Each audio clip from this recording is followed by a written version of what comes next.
Hey, Chris in the house with another Void League here for us. Let's start the second day with crazy battles for us to watch on this Mother's Day. I don't know if it is everywhere that is celebrate this day as Mother's Day, but here in Brazil it is. So happy Mother's Days if you're a mother or to your mother. Let's go. We are only here because of them. Let's have fun on this Sunday afternoon for me, maybe night for you or morning. Let's start with great battles. We have the winners bracket and the losers bracket battles today to watch. We are going to have a lot of battles to see what people are using on the top core of the meta. We are having all kind of very smart players playing. As you can see here on the screen, the bracket today, we're going to have Simo B facing Gallifrey Hetero. We're going to have Blown Dice against Target Changed on the winners bracket, both of them. After that, we are going to have the losers bracket battles between whoever loses the battle on the winners bracket, and Akikawa against Young, Mad Fumbles against Lucy's, Flow to Guns against whoever loses between Simo B bracket and Hetero, and whoever between Blown Dice and Target Changer loses is going to face Baba here on the losers bracket. So we are going to have a lot of fights until we reach our grand finales and our semifinals. It is going to be something interesting to see. Like yesterday, we are going to have crazy quality on the battles. So it is going to be something special to watch. It is always good to have the opportunity of seeing the best out of the best playing, facing each other, and to see what kind of strategy they are using, what kind of champions they are using, what kind of gear and the strategy they are using. This is always good. And by learning what they do with their choice makings can help you to improve your own gameplay. This is really important for you to want to learn to play better. This is always good. So we want to say once more, thank you, Void Crown Arena, to make that possible, bringing the Void League to us. This is the April's minor. We are going to have other two minors well, and the big tournament in the end. Let's go, let's go, let's go, let's go. It's going to be awesome. And if you're not subscribed to the Void Crown Arena YouTube yet, go there, subscribing to their YouTubes, like this transmission. It is going to be awesome to have your support here. Not only that, if you did not subscribe to the channel itself on other platforms like Twitch, go there and subscribe to, and on the Void Crown Arena website, voidcrownarena.com. Go there, make your profile. You can be the next one playing here on this screen, facing the best out of the best, being between the best out of the best, and having the chance of winning prizes, which is always good, always good. So come be part of this family. You're going to enjoy. And if you don't want to be part of the tournament, you want to watch the tournaments and everything else, get to know the news, what's happening. Like, it is the born of the competitive scenario in Raid Shadow Legends. So this is the place, voidcrownarena.com. And we are going to have our first battle of the day, Simo B, SP Simo B against Gallifrey Hetero on the screen, starting now. Wow, this is going to be crazy. Let's see. First pick coming from Gallifrey Hetero this time. Krixia straight away, the skill locker champion, top of the meta. It's a pick that's been dominant. The Fabian and the Krixia first pick, I think, is only comparable to the first pick of the Marius. And exactly like that, plus 4 Theodosia, plus 4 Marius on the other side, facing a plus 4 Predator and a Bayek on Hetero side. So, as we already saw, the dominance between the first pick in between Marius and Fabian and Krixia is absurd. Like, almost every fight we see these two as first pick, or these three as first pick, because they are really impactful on this meta. And usually when we see someone picking the Krix on one side, we see the Fabian on the other side. It is like complementary, you know, and this is going to be awesome. Now we have the Odin +4 6-star and the Fabian +4 6-star. Well, we are seeing crazy builds today. +4 Nice on Hetero side and the Glycea. What an amazing champion. I'm a huge fan of this champion on this meta because she is one of the few champions that can stop the skill lockers of doing their parties. So let's see. Simobi is going to play only with Odin Nuker because Hetero took away the Marius. That must be a Stormcaller Marius. That must be a Stormcaller Marius for him to take it away. And let's see what is going to be this Bayek, Nice, and Predator doing against the barrage of supports that we have on Simobi's team. And for sure, their gear is not something to play around. Simobi is one of the strongest accounts in Raid Shadow Legends. Hetero too, so we're going to see giants facing each other. This is going to be crazy. Let's go. And the Fabian already tried to lock and was stopped by the Glycea passive. We don't know the extension of the damage that he did locking. We're going to discover soon. He went there and tried to remove the buffs out of the Simobi team. Now we have the barrage of support skills coming from Yana and Theodosia and the A1 coming from Odin. Nice only has the A1 available, so he was one of the locked champions. The same goes for the Bayek, he was also locked by the Fabian. So Glycea did not fully help it this time, because some champions still being locked. Let's see what this Fabian play is going to be. He has the option of using A1 or somebody, or maybe the A2 on the Nice. It is bad affinity to him, so he might hold a little bit that. And now we have the Tio. She went for the A1 and heavy damage coming from this Tio. Like 11k damage on the A1. It was a lot of damage to this Bayek. Usually he does not suffer that much damage from nukers, but he's suffering for the Theodosia. Well, here comes the Odin. The A3 does not suffer from the passive of the Bayek, so it was a hit kill on him. And now we have the first attempt of damage coming from Hetero. What is he going to do? Is he going to swap for? A1 on the Fabian, not enough to kill.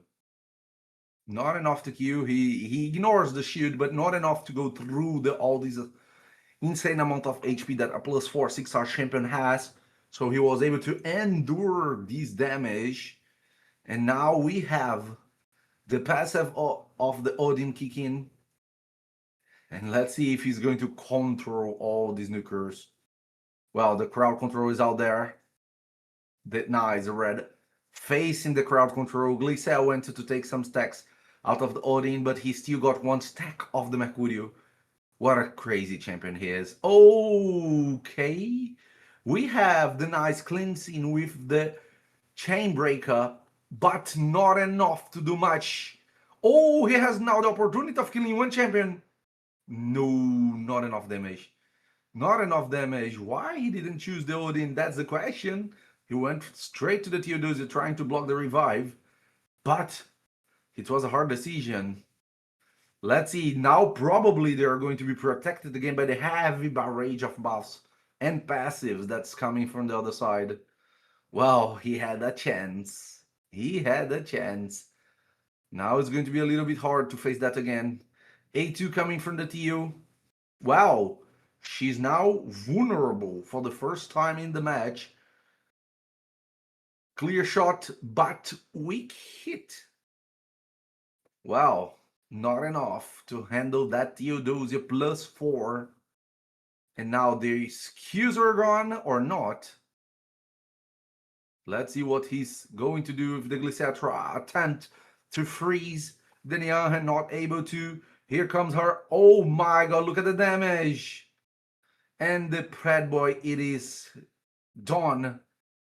Now we have the Odin specific going up again to the Simonsby team, look at their solid defenses. They didn't even flinch in front of three very strong nukers.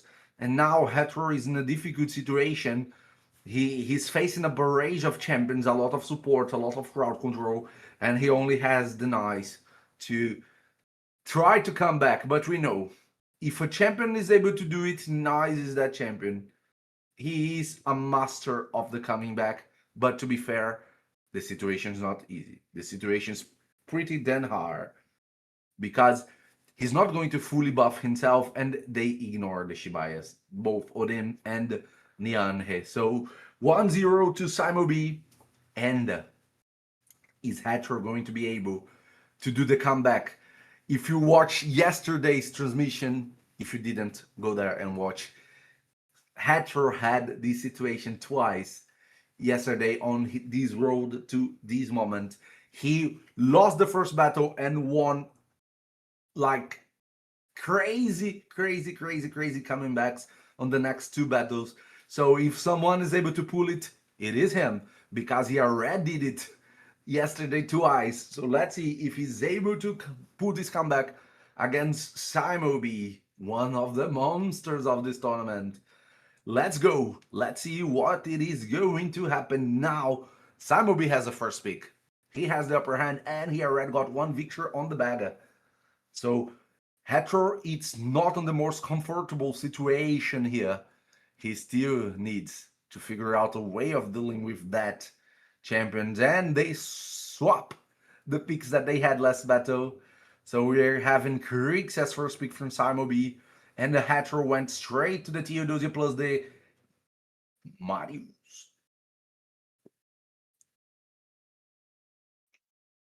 Let's see if that's going to be enough.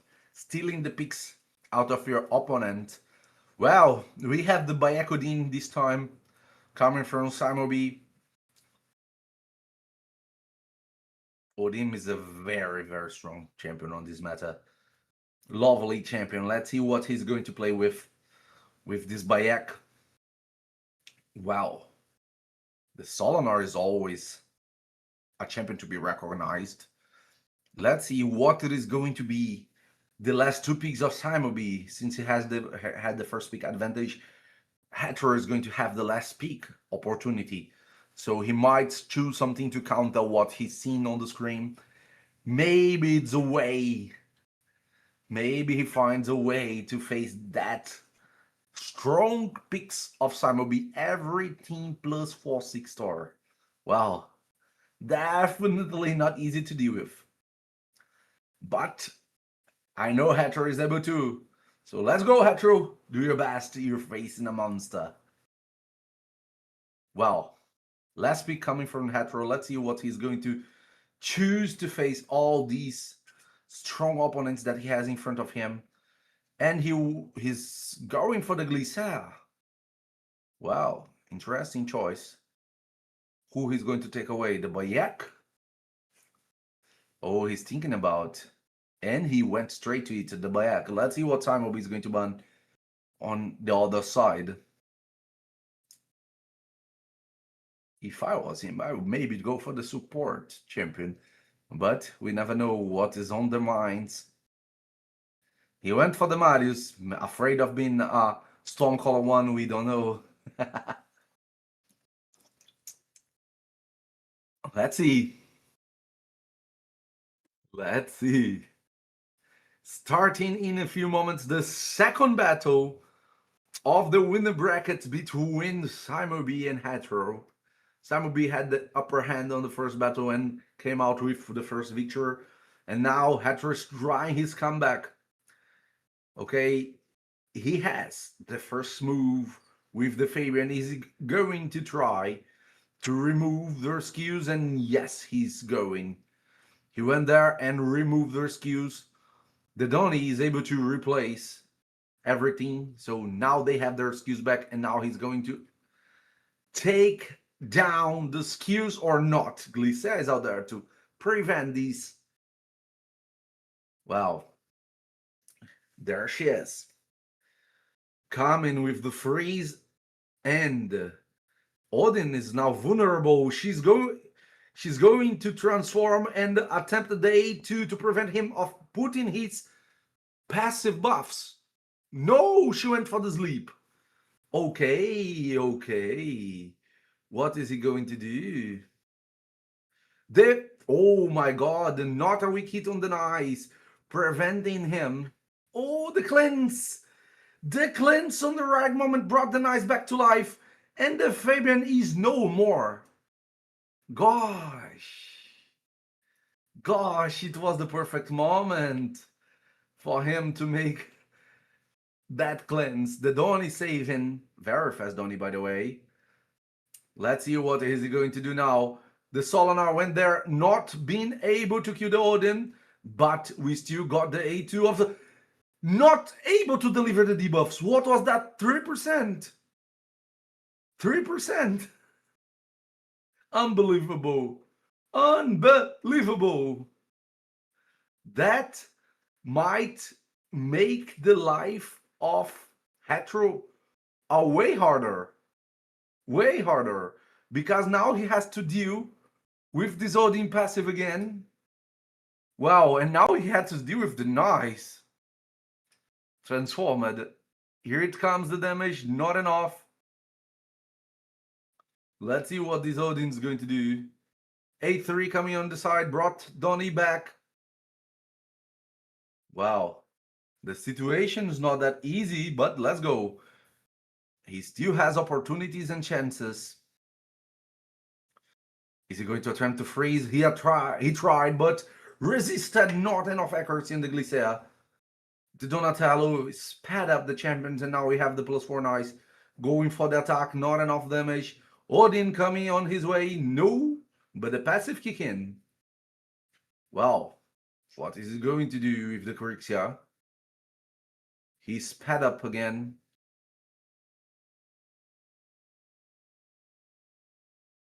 And now she's going to bring them back. Only one champion because the other is block revived. So we have the Solana revived, but all the team of Simobi is restored. So the situation is never easy when you're having all these +4 champions on the other side. Oh my god, unkillable, supporting the damage. The attempt of getting back. Well, here we go.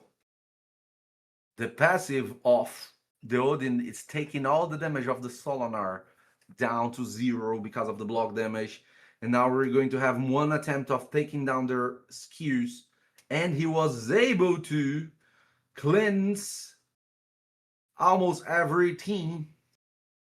Well, now the situation is not that good. The damage on the Solana went very high. So now he has to wait 3 turns to have the opportunity of reviving that champion again. The passive of the Donatello saved the Crixia from certain death, which it is something that is going to mess him around. That Donatello going twice in front of the Nice made the total difference here on this battle, because Fabian was kicked out of the battle with the block revive because of that single opportunity. Wow, this is crazy. Donny is really strong. And even without the other turtles, he's able to do what he comes to do. So let's see if Hetero has what is necessary to endure the barrage of damage that he's going to suffer here, coming from these +4 champions of Simobi. Well, here comes the nice A1 double hit, no weak hits, but she's still alive. It is a +4 champion after all. And here comes the Sunskin. Attempt to debuff, not able to. Attempt to take down the skews. Wow. That might have worked. That might have worked. We're going to discover. The Glycea. It's with very bad RNG into Retro's fight, because she was not able to avoid a single skill lockman. Wow. This is something hard for him. because now he's going to have to endure all the 3 turns of damage without being able to protect himself, to cleanse and everything else. So the situation is not easy to him at all. But it is a plus 4 Theodosia, and her passive is kicking in and saving him some amount of time. Well, here comes the nice. Oh, he transformed. Since there is no nuker, it's not danger, and she's down. Congratulations, Simon B. 2-0 into Hetero, and Hetero is going to the losers bracket. Wow, it's not over for Hetero yet. He still got the chance of going up until the grand finale through the losers bracket, but it is going to be a hard way until there. He needs to face all the opponents that we have on the losers bracket until the grand finale. It is a possibility of happening, but not easy for sure. And congratulations, Samubi. Dominance in 2 fights. It was a great showcase. Let's now prepare for the next battle of the winners bracket. We have Blonde Eyes against Target Change. Well, we all saw Target Change destroying the opponents with that Stormcaller Marius on the previous battles. Let's see if he's going to do that with Blonde Eyes, or if Blonde Eyes is going to manage to prevent that strategy coming from Target Change. We did not saw Blonde Eyes fights yesterday. He was without sharing the stream of the battles, but today is the first time that we're probably going to see him in action. Let's see what brought him up there on the winners bracket. It is going to happen soon. They are preparing the fight, sharing the links, preparing their champions while getting some water. It's always good because this caster here spoke for 4 hours in a row yesterday. I was almost without voice for today. But we managed to do it. So let's go. GG, Louis. Oh, it was a good pick. Saved your battle. Saved your battle. Let's see. And now we have the screen. Let's go. Blonde Eyes against Target Changed. And today, let's see if he's going to use the same strategy as yesterday, or if he managed to swap all that is possible. Well, let's see. Waiting for the invitations to pop for us to see the battle going.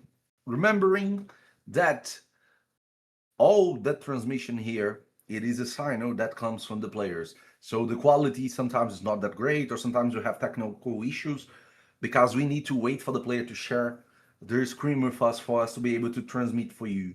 So it is not something automatical. Every little battle that you see here, there is a group of supporters working behind the scene to make it possible, contacting the players, asking for going into a call, picking up the transmission links, the cameras, everything for you to be able to see that on the screen. So thank you again, Void Crown, to make that possible. And we already have the first picks done. First pick coming from Blonde Eyes is straight away the Marius. So he managed to see Target Change battles yesterday, or he's listening to the transmission. That's always possible. Well, and now we have Fabian and Creeks at the double locker strategy coming from Target Change. What is going to be the answer from Blonde Eyes to that? Let's see if he's able to handle the double locker. That's a fearsome strategy. Sometimes you don't have how to handle it, but sometimes it's a walk into the park. If you have the champions and the right strategies to face it, well, let's see. And Blonde Eyes are already prepared to that. He has the Glycée at her post.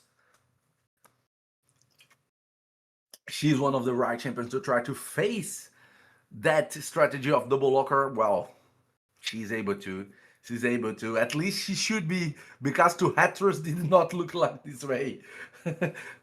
His Glycée was not lucky enough, and everybody got locked all the time. But it happens, it's RNG based. Well, it is a good strategy, but it has its failures, not 100%, like everything. And Predator and Theodosia coming from target change side. Well, we have 2 skill lockers, 1 nuker, and 1 reviver, so the last week we're going to see a nuker probably. And now Blown Dice has the 2 last picks from his side. What is he going to play? Oh, he went for the Donny to try to avoid the skill locking again. And with Ember is a nuker that swaps Swarm, that also, even if something happens into the battle, he's able to try something even locked. So his strategy is going to try to contain these 2 skill lockers into their positions. Let's see if that's going to be enough to stop the skill locking strategy that Target Change is using against him. And we see the Gaspard. Wow, this is a champion that is very troublesome because he has the opportunity of blocking revive and he attacks outside of his turn with the block reviving skill. So if you do not pay attention and make the wrong move in the wrong moment, like a revive or killing some specific champion, you might get a counter of the Gaspard blocking reviving your champions. So this is really dangerous. Let's see. We're going to have Fabian went straight away, but the champion froze and Glisez having a turn. Let's see if the Krix is going to be able to handle that. Well, the first barrage went. Let's see the second. Here we go. And he resisted and she froze the Krixia. So I think Blown Dice still got his excuse. We're going to discover that soon. But, well, Galathier and Donny is going to be enough to protect that Amber's from this Gaspard. Oh, and if Gaspard is able to block revive, it is the only nuker. Skews back because of the refresh of the Donatello. Everybody is able to use everything on Blown Dice side. And it's the first time of his Gaspard. Okay, he went for the AoE. He was able to kill. Let's go. Refresh skews. Oh, that's massive. Now he's going to try to block the skews again.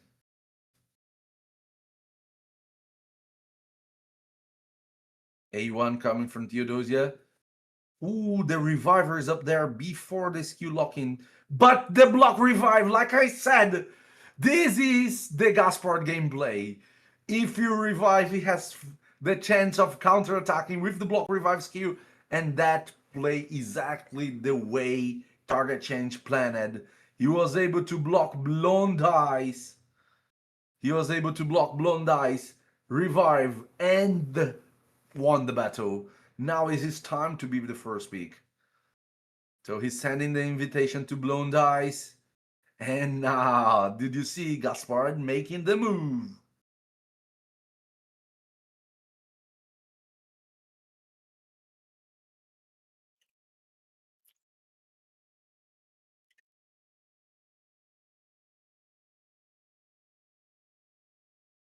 Well, let's go.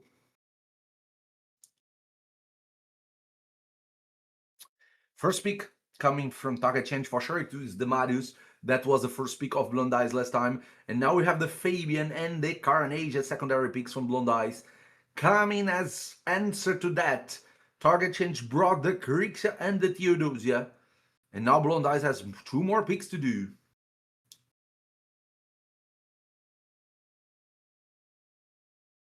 Wow, let's see. Let's see what's coming from Blown Dice now. He already faced the block revive of the Gaspard during the revive.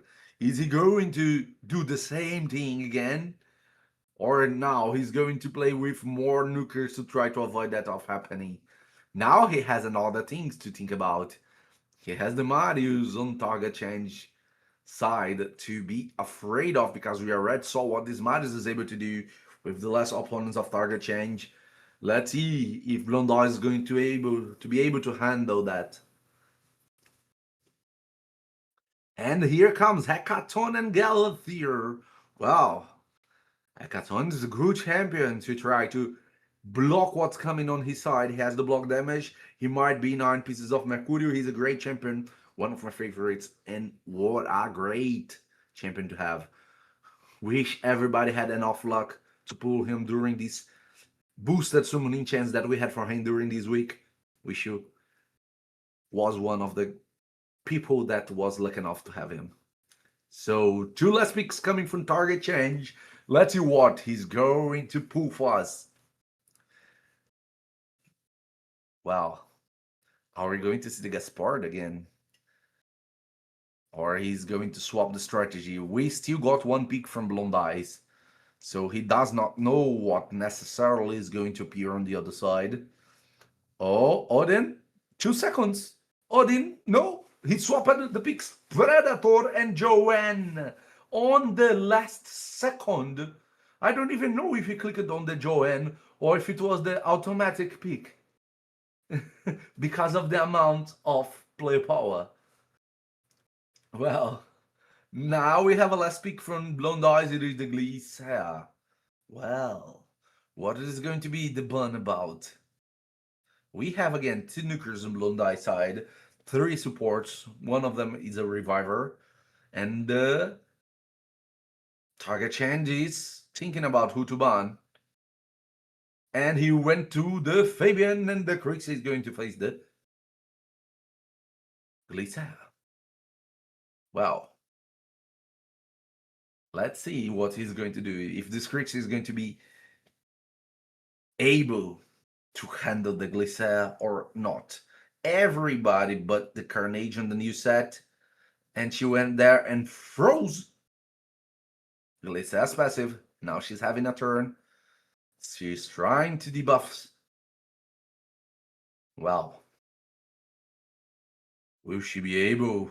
The Galathier went with the A1, no buffs. He's able to cleanse with the TU, and he cleansed. We have the Carnage, but without a target. The Carnage without a target, because he can only target the Theodosia here with the first form.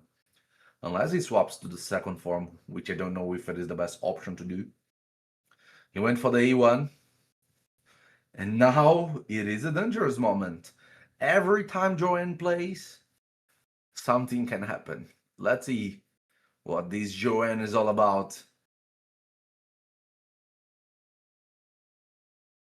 Is he going to boost? Yeah, he's boosting. It is a support one. Oh my god, 1 champion killed. And he has the opportunity. Oh no. He's going to refresh the skills? I don't know why he didn't use the A2 of the Greeks, but he might have a plan. He might have a plan.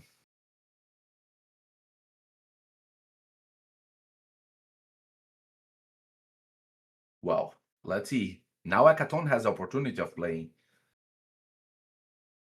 And here comes the A2, the Reviver. It is dead, but he still got the revive. Oh, look, the passive of Joanne is really strong. And now she has a turn straight away because of the revive of the Joanne giving her the turn. She's able to go there, transform, and make her play. And she stole the Stone Call, which is really strong. Now we have the Glisea going for the freeze. The Joanne went there and killed her. This Q refreshing and the transformation of the Joanne. Is she going to attempt to kill everybody with an A2? Oh my god. AoE hit coming from her. AoE hit coming from Predator.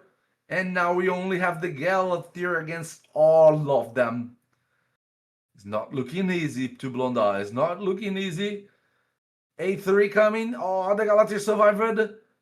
A1, and he's down 2-0 Target Change, advancing to the next battle and pushing Blonde Eyes into the loser's bracket to fight for his survival on the upcoming battle. Wow!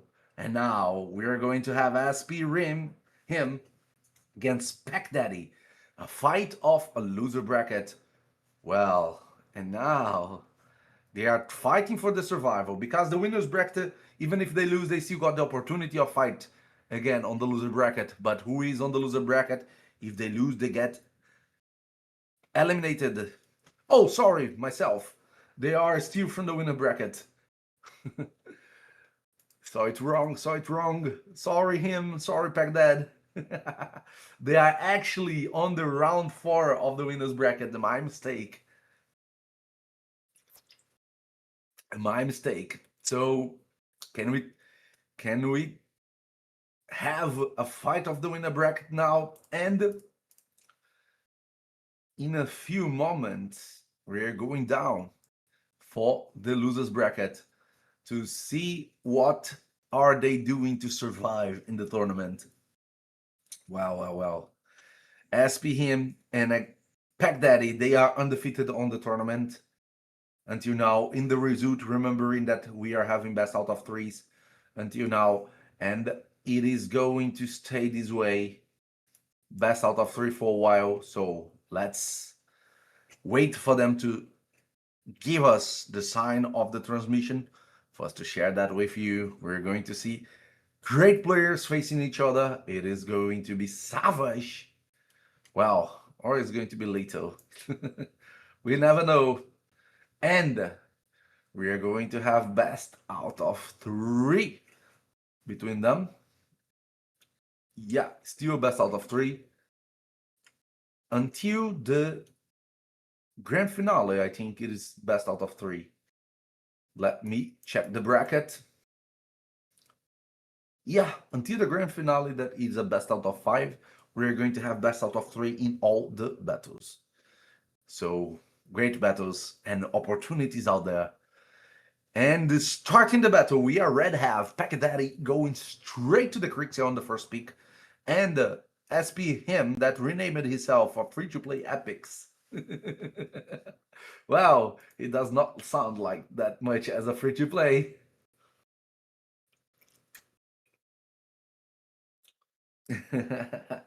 Let's go. As answer to the Crixia, him went for the Marius and the Freya. We are seeing a lot of Freya on the last battles, which means people are enjoying her on this meta, not only as a speed booster, but as a support itself. And to counter that, Pack Dad went for Predator plus Galatir. Always good. Glycia being as a counter to the Crixia pick coming from him and the Theodosia to be the support, another support. Freya and Theodosia, what a barrage of heavy supports to kill. It's not easy to kill the nukers or to kill the whole team having these two protecting them. And they are very hard if you're going to use a blue affinity nuker. So let's see what Spec that's preparing for that battle. Oh, the Fabian double locker. So he's going to take away that Glycia. It is too much RNG to let the Glycia out there. Or is it going to face the RNG straight away, heads up, and saying, I'm going to lock you. I don't care, RNG is on my side. Well, let's see if he's going to... I'm going to lock you. Well, we still got one pick coming from him, and it is a Bayek. Oh, hard choice now coming from Pack Dad. Either he faces the RNG on the Glycia or he faces another thing he's thinking about. And I'm curious to see what is going. He chose to face the RNG. He's going to tap on the chest and said, I am going to lock you. I don't care about the RNG. Let's see if that works or if it's a total failure on his side. Well, I am not lucky enough to do that. Every time I do that, I lose. So I wish him better luck than I have. Well, let's see.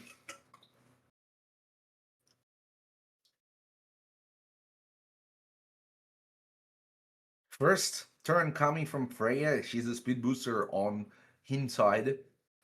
Theodosia following up. Oh, he's going to play with everybody. Before the skill locker, no, the nukers are still out there. First attempt, and she's frozen. But one buff was removed from that Bayek. Not attempt coming from him. Boom. Well, the skills were on cooldown by Ek, so he was able to do what he came to do. And now let's see if they are going to endure that much damage. Coming from the Galathier, the cleanse. And now is the first turn of the Bayek that probably only has the A1, but the A1 is enough to kill. And look at the protective measures that SPHim got on his team. He got a Freya, he got a Theodose, he got a Bayek, and he got a huge shield. The Predator was not even able to break the shield because of the passive of the Bayek.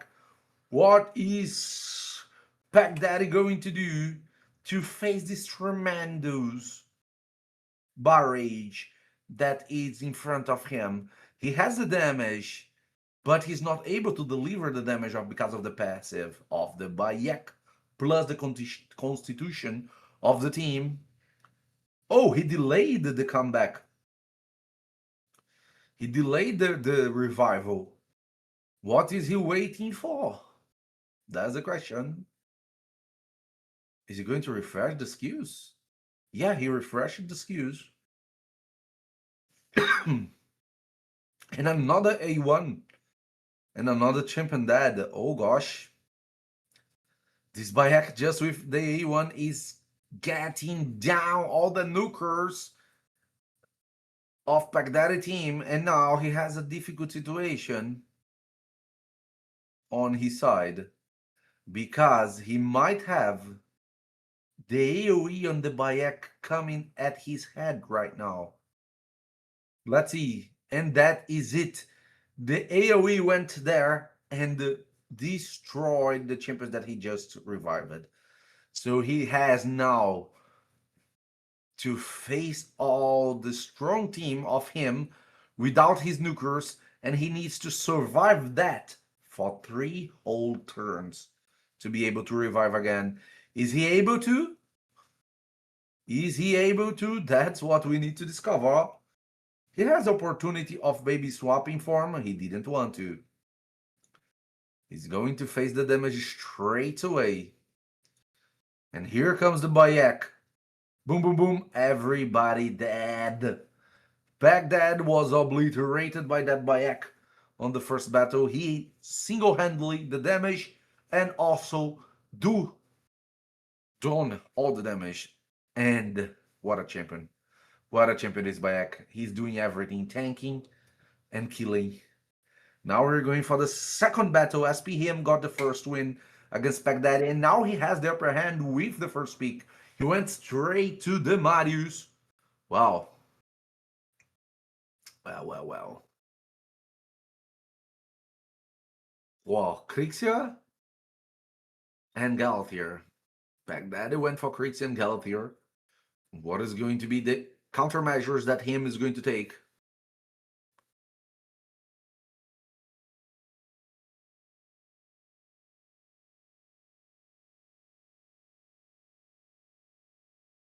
Wow. Now we have the Freya and the Predator on his side, and the answer that Baghdad is planning to use, it is between the Hekaton. Carnage. Hekaton and Carnage on Pack's dad's side. Well, the great champions and the opportunity of trying to resist the amount of tankiness that this Freya is bringing to him's team. So it's not something easy to overcome. This Freya brings so much speed and so much tankiness, and we still got the Bayek out there annoying us. So it's a team that is hard to kill, you know? Is it no revivers, but hard to kill? Let's see if that's enough. What is Pack Daddy going to do? Well, he's planning to go on the Marius. And on the Marius he went. He chose the Aura of Carnage to go full speed. And him went for the Aura of the Fabian to have that Freya accelerate the team. But not enough. The Krixia was faster. So A3 coming from the Krixia and they are locked. But the Predator was not locked. This is something to care about. Something that you need to be aware because it's able to deliver damage and a lot of damage. So let's see. Well, time of the hackathon. He went for the buffing, and now we have the Carnage going in for the Freya. He was able to deliver. He was able to deliver the block actives and block passives on her and the block passives on the Fabian. So now, if the Stone Skin falls apart, he can spread that. Oh, the swift parry is up there to save his life on the Carnage. A2 coming from the Predator, but not enough, and the counter attack. Oh my god, he spread the Amphibo and another counter attack. This strategy is savage. It is savage. The Carnage spreading all the debuffs out of the Hackathon, and the Hackathon destroying the team. This is a heavy crowd control team, and this strategy worked perfectly to Pack Daddy this time. So we have 101. So everybody has a win here. Whoever wins the third fight continues on the winner's bracket. The other is going to fight for his life on the loser's bracket. It is Pack Daddy going to come back in between him's choices. Let's see, because now he is the one with the first pick and he went straight away to the Krixia. That worked so well for him on the first battle. And now, Epic, him, has a hard choice on his side. Is he going to use the same team, the same strategy? Or he's going to swap because he already saw what this Krixia was able to do to him on the first battle. Well, we're going to discover. We are going to discover. Let's see what is he going to do at the first two picks. By the way, guys, if you enjoyed this kind of content, do not forget to hit the like button, help the Void Crown Arena YouTube to grow a little bit. If you're not subscribed yet, go there, hit the subscribe button, be part of the Void Crown Arena family. And if you're not with your profile red on the Void Crown Arena site, go there, voidcrownarena.com is in the description of the video, and you're going to do a perfect profile for you to be the next one facing somebody strong here or being you to somebody strong on the screen. Let's go. And we have Marius and Galathir on pack on him side, and Pack that answering that picks with the Carnage and the Freya. Oh, he went with the pick of the Freya just to take it away from SP him, taking him out of the comfort zone. I wouldn't be able to do that because my Freya is not even built, but I recognize she's a decent and very powerful champion to have. Well. Is that going to be enough to take him out of the comfort zone? We're going to discover, because we know that him has a lot of possibilities. Sometimes that's not enough, but for sure he took a very good pick from him. It is so strange because a very good pick from him and his nickname is him, so wow. And he's going to a similar team, straight for it. Oh, the Gizmo class pick, something that we didn't saw on the previous battles from Baghdad, and he's using on the last battle of the out of the best out of three. On the other side, him has the last pick, so he can take the measures to face this team. What is he going to do? He has to evaluate, because Whoever wins continues on the winner's bracket, and he went for the Bayek. What it is going to be the bun from Pac Daddy? He took away the Glacier. He want to lock that champions. Is he going to have his creeps here? Or him is going to take it away and face all the other possibilities that we have? This Gizmo build is going to be very important on this battle. If the Krix is out there. It's not there. And she's definitely not there. Well, the Carnage Aura doing the speeding, and we don't have a speed aura on inside. So is that Freya fast enough to boost the whole team?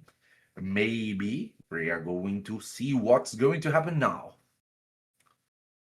Well, and Baghdad is the fastest one with the Freya. So he's told the strategy of him. He boosted the team. The Gizmak went straight away, and everybody has a stone skin, so he's going to be able to break that stone skin. Look at that. Nobody has a stone skin anymore. And the A2 coming from the Hekaton, killing the horse. Now the Carnage is able to deliver everything that he wants. Oh, but the passive of the Predator kicking and saved him. He has a Stormcaller on that champion. Crazy. Or does he have a Bane of Sintranos? And he copied the Stormcaller that the Hekaton put. I didn't saw. The revive went in. Are we going to see an A1 or a shield? He went for the A1 to try to provoke. And now, is he going to swap form? Yes, he's going to swap form. The damage of the horse that also has a Stormcaller on him. A2 coming, not enough damage. Not enough damage. The counterattack with the Stormcaller stuns. Is he going for A1 or is he going? Yes, he's going for the A1. Triple kill. And the Galathir is now Baghdad makes a comeback and pushes him to the loser's bracket. What a comeback from Baghdaddy. The Carnage made a comeback savage way. What this champion carried Baghdad on this battle was crazy. What a champion. What a champion. And he's a free-to-play champion that everybody can obtain. GG Baghdad. GG him. We're still not over yet. We still got the possibility of having him on the losers bracket going until the finals. And we have Baghdad continue on the winners bracket. And one more fight from the winners bracket. We are going to have Simo B again against Target Change. These two are undefeated till now on the tournament. They are winning everything till now. But let's see. They have similar champions, similar builds. They have similar play style. What is going to be on this battle? What is going to happen? Salve Mark. Wow. Let's see. And for sure, it is not an easy battle when Simo B is around. The account is really strong. The account has everything plus 4 6-star, so it's a lot of possibilities to be using. Let's see if he's going to take advantage of his great roster to mitigate picks from Target Change, or if Target Change is going to be able to counter the massive Walish account of Simo B and coming up with a winning out of this battle, pushing him to the loser's bracket. We already saw that happen with Mr. B from Mad, that was undefeated in the history of the Void Crown, and he faced his first defeat on this tournament, and he went to the loser's bracket and faced the second defeat. Is Simo B going to suffer the same? Well, are the whale hunters out there? Let's see if Target Change is going to hunt the whale. Well, going to discover in a few seconds. First pick coming from Simo B on the first battle. Let's go. He went straight away to the Martyrs +4. Wow. Target Change has a small cursor. We can see. Well, look at the size of the cursor. Well, Crixia and Theodosia as secondary picks from Target Change. Let's go. What Simon B is going to answer. We always see the Odin on the second picks of Simon B. Is he going to keep the strategy that has been used by him until now in the tournament, or he's going to come up with something new that he didn't use it yet? Oh, he went for the Fabian and the Bayek straight away. What's coming from Target Change side? We have very strong champions on the other side. And the Carnage is out there. The Carnage that saved Baghdad, and the Odin, maybe to take away from Timobi or to face that Bayek. He's a great option to that. Well, it's always a great option anyway. This champion is amazing on this meta. And what is going to happen with the last two picks of Simobi? Options he has, undoubtedly. It's Target Change going to be the whale hunter of the season, or Simobi is going to be the man to be taken away, the man that everybody wants to avoid? Well, he's on the road to that. Last two picks coming from him.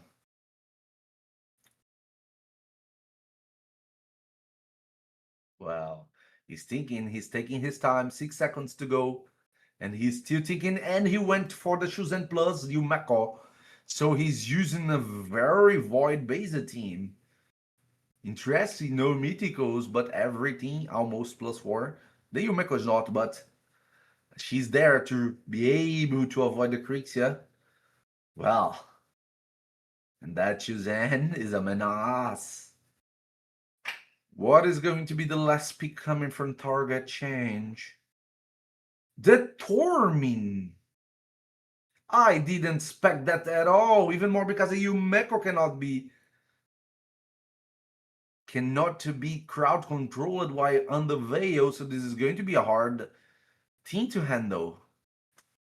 Let's say very, very, very different pick coming from Target Change, something that we didn't saw till this time in the tournament, and he's not going to have the Crixia against a double locker team.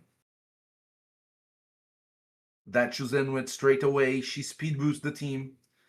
We have the first wave of skill locking coming from the Fabian. Now we have the Yumeko, and the Yumeko already put the hacks. So this hacks is out there to change the target against Target Changed of the freezes of the Torment. Is this Torment going to be able to be enough?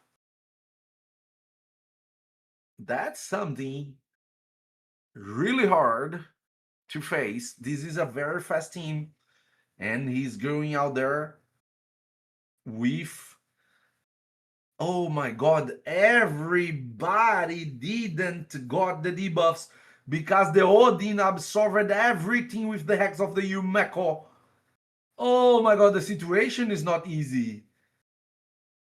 The situation is not easy, but he still got a chance. He needs to control this team for as much time as possible until he gets back to the first form of the Theodosia. Is he going to be able to do it? He still got one turn. Wow. Oh, the hex is out there again. Ooh, the Tormin frozen itself. She is petrified. Well, here comes the nuke. And she's down. She's down. The Tormin didn't turn on the job. Actually, the Yumeko was a good counter to him on this battle. No, to be fair, counter the whole strategy because every debuff that the Theodos was going to deliver in the whole team was transferred to the Odin. So that pick destroyed Target Change, and now we have Simon B 1-0 on him. Now Target Change is going to be the one with the first pick. Is he going to be able to change the probabilities out of winning here? Is he going to be the one with the coming back Well, we're going to discover, and the Marius is for sure going to be first pick. It was the first pick of Simon B, and now it is the first pick of Target Change. We see a lot of people cheering for Target Change on the chat. So they want the whale hunt to happen. Krixa Theodosia coming from Simon B side. Marius, Fabian, and whoever is going to be the pick. Which one? Hilvi? Is that? He's thinking about. He did not confirm it yet. He might change. Is it going to be target changed or is it going to be champion changed? Let's see. Let's see. Nah. Well, he went there and he confirmed the champions. So we have Hilvi and Fabian on target change side. Let's see what Simon B's side is going to put. Bayek +4, nice +4, a bar range of 6-star +4 champions. Well. Now let's see what target change is going to put up against this team. It is a heavy team to face. And we already saw what these champions are able to do. Is he going to bring the Tormy again? That's the question. Is he going to bring the Tormy again? Actually, the Tormy is not a bad pick. And now he's thinking about. That's a hard decision, because Simon B has the advantage. So he's the one that can risk more. Target change cannot risk that much because if he loses this one, he's going straight to the loser bracket. So Simon can risk a little bit more on this battle. Let's see if he's going to play safe, and he's really picking safe. Is he going to take her?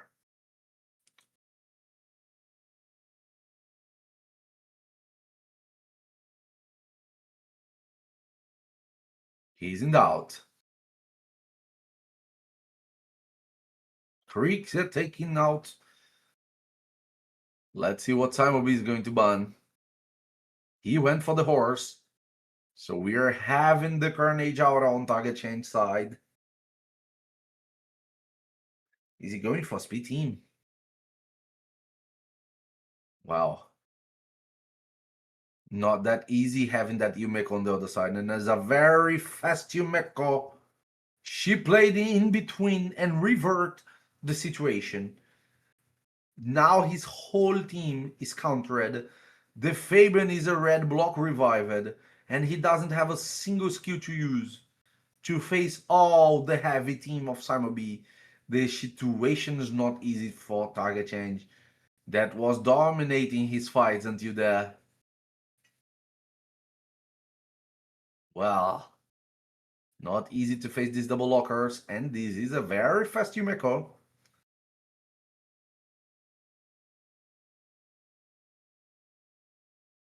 The Hex is out there. Transformation coming from Theodosia. She tried to deliver her debuffs and she was able to. Wow. Okay, the freeze is out there. Is he going to kill him with the A1? Or is he going to deliver the AoE? Well, he tried AoE. What is going to be the move?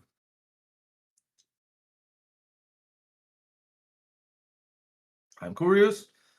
Okay, he went for the A2. And the Bayek. Oh, now they are sleeping. And the Carnage eats down. Odim is fully crowd controlled. Look the amount of debuffs on Odin's head. He needs to make his move with the heal to revive, but her turn meter doesn't go up, and she has the decreased speed and the GG. Simon B advances to the next round, push into the losers bracket. Target change. That was undefeated to the, well, next battle we are going now to the losers bracket. We are going to have Akiko against Young. Let's go. Let's see what they're going to fight for their lives. If someone loses on the loser bracket, it is GG. It is going home. It is not coming back to the fights on that tournament, on the minors of April on the Void League. So here it's fighting for their lives. On the winners bracket, even if you lose, you still got a chance on the losers. But if you lose here, on the losers bracket, it is one way travel to your house. So come on, let's see what is going to be the measure here. What is going to make the difference? Well, I see some people cheering for Young on the chat, asking to him to show the power of the bald. Well, oh my friend, the Brazilians are messing with you. Wow, let's see what's going to happen. We already have the scream here. Are we going to see Young beating Akiko or Akiko beating Young? That's the question. We already saw that both of them have great rosters. Both of them climbed to the good amount of rounds until they face a wall. And now they're trying to go under this wall until the finals. Let's see, Young went with the first pick and he went straight away to the Fabian. As answer to that, Akiko pulled the Marius and the Galathier Predator on Young's side. We saw that this Predator carried him many battles. Is he going to be able to do it yet once more? Or he's going to be taken away out of this battle by the unstoppable Bun? Well, the Galathier is out there, the Mud is out there, and now we have the Freya and the Donny. Wow. Strategies to trying to stop this Fabian off locking the team whole skills. The Donatello is out there to prevent that, and that's the strategy that Akiko is trying to prepare. The Heavy plus the Carnage on the Young side, trying to get maybe a speed advantage out of the team. Well, we still got one pick from Young. Is he going to go for a very strong nuker to a support champion, to a support nuker, to another support, whole crowd control? What is going to be? He's going to... Is that coming to the table? Mavara! Mavara! It's the last pick of Young, and he confirmed it. Wow. That champion Mavara remembers me of my friend John, my clan leader, because he loves my Vara. Well, he loves it. Let's go. Last pick coming from Makiko. Let's see what he's going to bring. Oh, the Kutraxa. This is a great champion. And wait for it. Tonight we're going to have a Kutraxa video on my channel coming out. Crazy champion, crazy meta. Wow. Battle is starting. We are not going to have Marius. We are not going to have Predator. So let's see if the other nukers Kutraxa can carry the battle.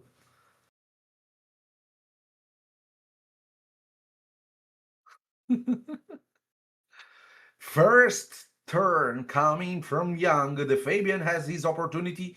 He went there. Oh, and he really locked at the Donny. So no skill establishment coming from the Donatello. And the Heavy has the opportunity.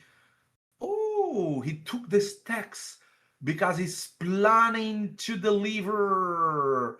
The block passives went in. The block actives didn't work. Interesting. But What a different team to have. He has the Mavara playing after the Carnage, swapping form with the Galathir to try to take actions of the enemy team. He didn't have enough accuracy to land the debuffs. Oh gosh. Okay, now we have a situation that it is hard for Kikau to come back because this Carnage can take out of the battle someone. He went for the Freya, not able to take her yet, but the debuffs are accumulating. Well, now we have another turn of the Galathir. He went there with the A3 and the A3 landed. The A3 landed and landed really well because now the Carnage and the Fabian are crowd controlled. We know that the Fabian is going to take that crowd control out of him. What is he going to do after that? Is he going for the Crew or not? Well, he went to the Freya. Ooh, he's giving the chance of her play, but she didn't. She got feared. Wow, and day one coming from the hill, he didn't use the speed boost or the block damage a single time yet. He's holding that skill. And now we have the Fabian coming again with the skill locking again, but this time it was a weak hit on the Donny. So Donny has established the skills on the moment that is very dangerous because this Carnage doesn't have any skill on the first form. He swapped it to the second form. He's going to try to do a finishing blow. Wow. He's reading the skills to see what he's going to select. He selected the A3, went there, block, revive on the Nuker, and it is GG. That champion is a monster. Carnage making the play out there. Carry Young on the first battle, the power of the bald. Let's go. Akiko has the first pick now, and we are red going for the second battle of the night. Well, great battles we are seeing here. All kind of level of accounts battling for the position of the winner of the first minor. The first April minors. Well, let's go. Void League happened on your screen, and if you're out there and did not know the Void Crown Arena yet, go there, voidcrownarena.com. Register yourself, make your profile red, be part of our competitions, our tournaments. You can be the next one here on the screen, fighting for the glory. Let's go! First pick coming from Akiko. Fabian, as answer to that, Young went to the Midas Predator double nuker. Straight away, Akiko responded that with another double nuker, Garo and Ambries, and now we have Young thinking about what he's going to do. Let's go! Wow. Ooh. Previously, the top 1 champion of the meta, now a side champion, Armand on Young side. We didn't saw that many Armands on the way to there, but we always know that he can change the battle. If he's well played and he's able to do what he's there to do, he can be a massive, massive annoying champion. So is that strategy going to be delivered from Young? We don't know yet. We're going to discover. But he's trying, and the Heavy that he kept as a safe point on the last battle is here again on his team. Last 2 pick coming from Akiko. Is he managed to put a comeback on this fight, or is he going to give the last step on the tournament? Let's see if that Cardiel pick is going to bring him the victory. Oh, he's with a really interesting strategy. Look at Akiko's side. He has 3 champions to be fair, that has AoE A1s, and now he's bringing a Ally attack, so he's able to devastate the stacks of Mercurio with this strategy if this is a very fast Cardiel. Let's see. Wow, very fast Gizmo come from Young, and he went straight there to destroy all the Stone Skin. The Armands made the play, and he was able to stun 2 other champions and Polymorph the third one. So the Cardiel can cleanse, but he's not able to bring everybody with the attack. A2 coming from the horse. Everybody dead. The chance of the Predator making history is out there. 3 champions killed. And only Ambry saved by the Coronet of the Gloom mythical relic. Block damage. Oh my god, now he's stunned. He's surviving, but in a very hard situation. What an obliteration coming from Young, and he made it 2-0 from the bald guy. Young going to the next round. Thank you very much, Akikao, for your participation on the tournament. Great battle, my friends. Congratulations, Young, to advance into the next round. Well, the Brazilian community will be happy with you. Congratulations. Whoa, what a massacre it was the second fight. This Gizmok, what a great pick for this battle, because everybody was on Stone Skin or could have their turn meter manipulated by the Gizmok. So he went there straight away, took the strip down and destroyed the Stone Skin with the HP burn procs and delivered everything that he needed to deliver with the armaments. That was a really good strategy and worked perfectly, because there was nobody on Mercurio in the other side. So this was crazy, and worked really well. Congratulations, and now we are preparing ourselves to see Mad Fumbles against Lucy's. 2 of the most strongest accounts that we saw on the first rounds are now facing each other for a spot on the next round of the losers bracket, trying to make their comebacks until the grand finale. Let's go. Great fights we are watching here. Great fights. Always good strategies on the screen. That's what we are here to watch. This is Live Arena. This is the born of the competitive scenario of Raid Shadow Legends. Well, you can see there are great accounts, there are medium accounts, there are small accounts, but they're all competing, trying to do their best, trying to put the effort and trying to win in using whatever strategy that they are able to. And on the screen, we are going to have Mad Fumbles against Lucy's. We have Mad Fumbles on the main screen. And still waiting for the invitation to be sent. Let's go. Lucy sent the invitation. Is he going to have the first pick? Let's go. And he has it. Lucy's first pick against Mad Fumbles. Mad Fumbles survived a lot with the strategy of a very tanky team around by Yak and the Nianhe. Is he going to keep using that, or he swapped the strategy? Well, Mari's first pick coming from Lucy's. Then Nianhe, the Fabian are red on Fumble side. What was that? What was that? I didn't even saw the peaks. I didn't even saw the peaks. Well, I think the signal was lagged and suddenly everything was peaked. I saw a Galaxy, I saw Krutraxa, and then the game started.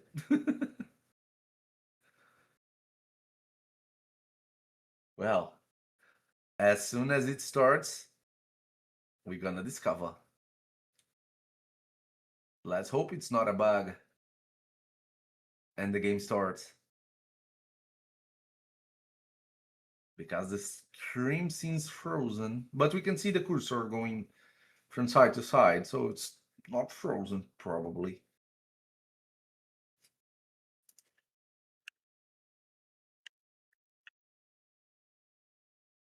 Well, waiting for the signal to be reestablished. Okay, they're probably swapping in between the screens because Fumble's screen froze. Maybe we're going to lose his screen to see if it changes.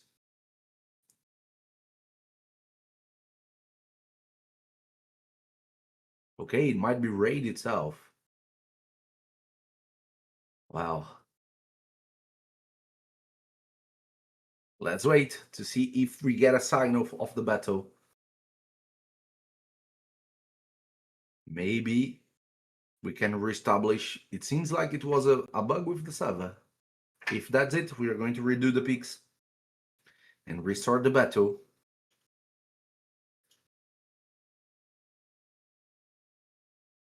Let's discover in a while.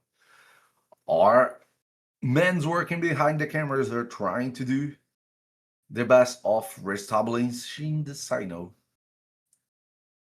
First watch that battle, and I'm curious. Okay, it was the raid that crashed, so they are restarting the game to do the picks again, so we can restart the battle. Well, we are on the beta. We all know that we are on the beta. 7 years is not enough. We are on the beta. Okay, but let's see what we can have here while they reestablish the signal.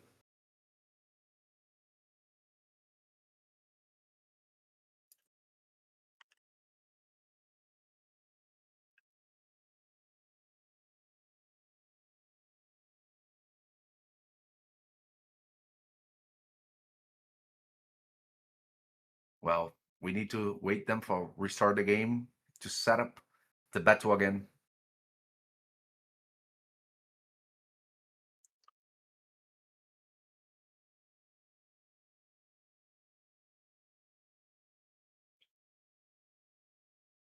And that's it. While they're doing that, I'm on the green forest. I'm on the green forest. Why not? Why not? We need to always be doing our dailies, So I didn't got my ring on the first account, the missing ring of the faction of Odin, the barbarians. But who knows if on the second account I'm going to be lucky enough to have it. I wish, because I really want to play Odin. uh, Waiting for the support team to get back the signal for us to be able to watch the fight. So we needed the game froze for both of them. So they dropped it, and now they need to reopen the game, reestablish the fight for us to be able to stream it. It is going to happen in a while. So until there, we are waiting for the signals to be reestablished.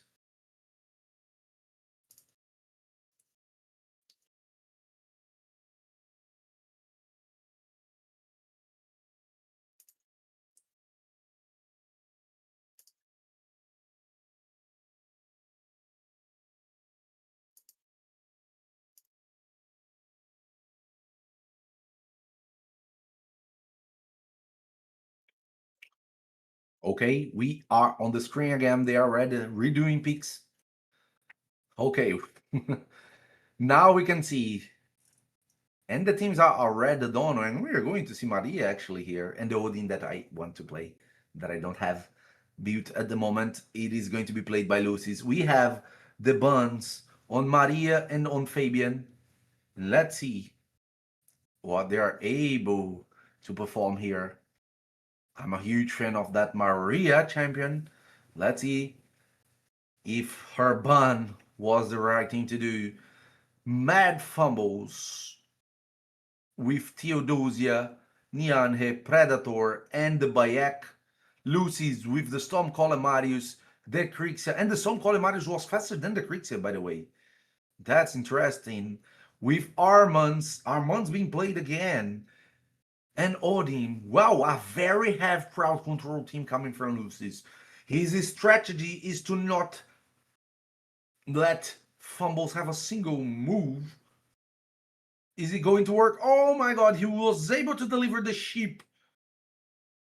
Well, he's controlling. Oh, he tried to kill the Nianhe with the Odin, but wasn't able to. Here is the first move of the Predator. So he does not kill nobody. No passive of evade anymore coming from him. And we have everybody with block buffs and Unfeeble. Ooh, no, he still got the evade because he didn't have a turn. That's good to see. The ship didn't count as a turn. Interesting. Interesting. Something that I didn't know. Living and learning. That's it. Is he going to be taking away the turns? Yes. He delivered this stun on everybody, but we for sure have a difficult situation for fumbles here because this team is heavily crowded control, and he figured out that he wasn't able to come back from this battle. GG from Lucy's. The first battle was a crowd control massacre, and now we have fumbles having the first pick. Well, this Tom Colamaris made the things go smoothly to Lucy's on the first battle. Is he going to do the same on the second battle, or is Fumbles going to be able to push this Mario away? And he did. He already started the battle, taking away Marius from Lucy's. And the Lucy's went straight away to the double locker strategy. Krixia and Fabian, Nianhe as the standard pick from Fumbles, and the almighty Nanana. Is he going to be able to play against this double locker? Nice, and Predator double block revive with very solid HP nukers, top of the meta on Lucy's side. The Bayek is out there, and the Donatello to try to prevent this Q locking champions. Wow, Lucy's still got one pick, and he went to Maria. Well, no support on his side. Maria was cast aside by Fumble's Bun. And what is going to be the pick of the Bun that Lucius is going to do? He took Solinar out of the battle. He's going to face the Marius, the Nianhe, the Bayek, and the Donatello. Well. Here it goes. First move coming from the Fabian of Lucy's. Is he going to be able to... Oh, he went straight away on Daniel. He didn't try to lock. He's going to try to lock with the Krixia, and the Donatello was able to reestablish the skews. Now the horse is out there, able to do his move. A2 Stormcaller on the head of them, and everybody was stripped, and now Bayek has the opportunity of provoking the transformation coming from the Nice, and he's heavily controlled. Not much to do. Provoked and enfeebled. First turn coming from the Predator, but he hit the wall of the passive of the Nianhe, and now we have the Storm Call. Marius doing the Festa. The Bayek heavily buffing the team. We have the passive of the Bayek. We have the passive of the Nianhe. We have the passive of the Donatello. And the A2 coming again, controlling everything. Fumbles is really safe on this battle. We saw how strong the Storm Call Marius it is. Because Lucy's totally dominated the first battle with the Storm Call Marius. And now we're seeing the same thing happening with the Storm Call Marius on Fumble's hand. And I don't have a Storm Call Marius. I'm angry. Because I really wish I had. Okay. We still got the Nice surviving, but he's facing a very, very hard situation, and he's going down 1-1. And now we have Lucy's again with the first pick. The battle for the Storm Caller Marius is going to be crazy, because we saw how strong this champion can carry the battles. Lucy's is going to be the first pick now. It is the third battle. Whoever loses, it's farewell from the tournament, and whoever wins continues on the losers bracket, having a chance to go until the grand finale. First pick on Lucy's side, surprise me, it was Marius. Nianhe coming from Fumble's side, and the Fabian. Let's see what Lucy's is going to answer that with. Krixia plus Odin coming from his side. On Marius, James. And now we have Bayek and Solinar. Very, very strong team coming from Fumbles. But for sure, Lucy's knows how to handle it. And let's see, he still got 2 picks. 2 picks to be done. 2 whole new strategies to be seen. What are we going to see happening here?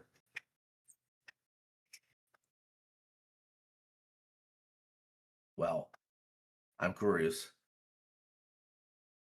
I'm really curious. And I need some water. Because I'm going out of voice. And we have Yumeko and Maria. Maria was the straight bun from Fumbles. Fumbles decided that he didn't want to face Maria in neither battles. And now he's facing the Stormcaller Marius again. Well, he has the Solinar this time on his side. Solinar is a very strong pick, so he might be able to be safe against it. Let's see. Oh, the Fabian first round going in front of everybody, even in front of the Marius. And the Crixia resisted and took their skills away. Oh my god. Oh my god. Now we have the Yumeko reestablishing the skills.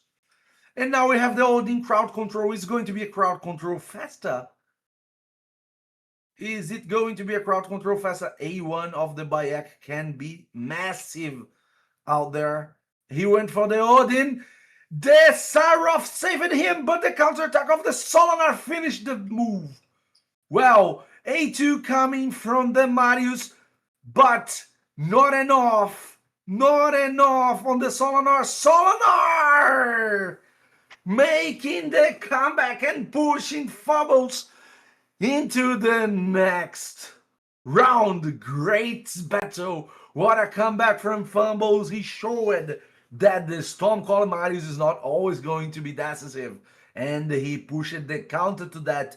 That Nianhe plus Solana was the answer to that Stormcaller. And he was able to manifest what he had as a strategy planned for that battle. Congratulations, Fumbles, advancing to the next round. And let's have 2 minutes of break for me to grab some water. Otherwise, I'm going to be speechless until the end of the tournament. Well, we are going to have a break of 2 minutes and we come back in a few seconds with Flow2Guns and Hetero. So, see you in a few seconds.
And we are back. Now I have my bottle of water here to endure until the end. And now I'm ready to cast the next battles. Flow2Guns is going to face Hetero. Hetero was the master of the coming back. Is he going to be able to make the comeback again? The comeback now, not from the battle, but through the losers bracket until the grand finale, pushing his way to all that bracket. We're going to see, well, and it's on the screen. We're waiting for the invitations to be sent. Flow to Guns against Gallifrey Hetero. Well, that's going to be a good battle to watch. And for sure, as a good chubby boy that I am, I went to the kitchen to put some water and I saw small cooks on the table and I was like, they're going to be mine. Well, but I promised myself I can only eat one every time I see a stun from the Stonecaller. So let's see what we're going to see on the next battles. If I'm going to be able to eat my small cookies or not. Well, let's see if the missing battles we have many players with Stormcall to make that possible. Let's go, let's go, let's go. Make this caster eat their cooks. And waiting for the invitation to be sent between Flow Two Guns and Gallifrey Hetero. We are on Flow Two Guns scrim, waiting for him. Let's go.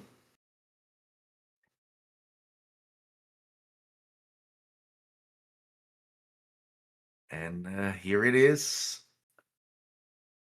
They are updating the challenge table just to be able to send a request.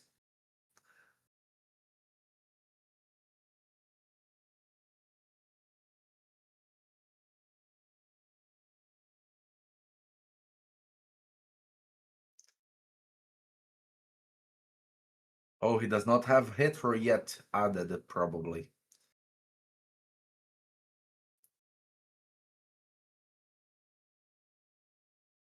Gallifrey Hetero.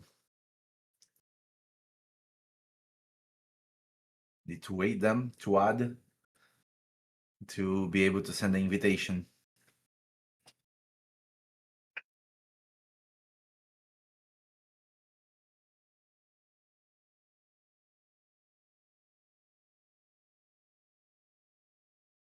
New position on the tournament.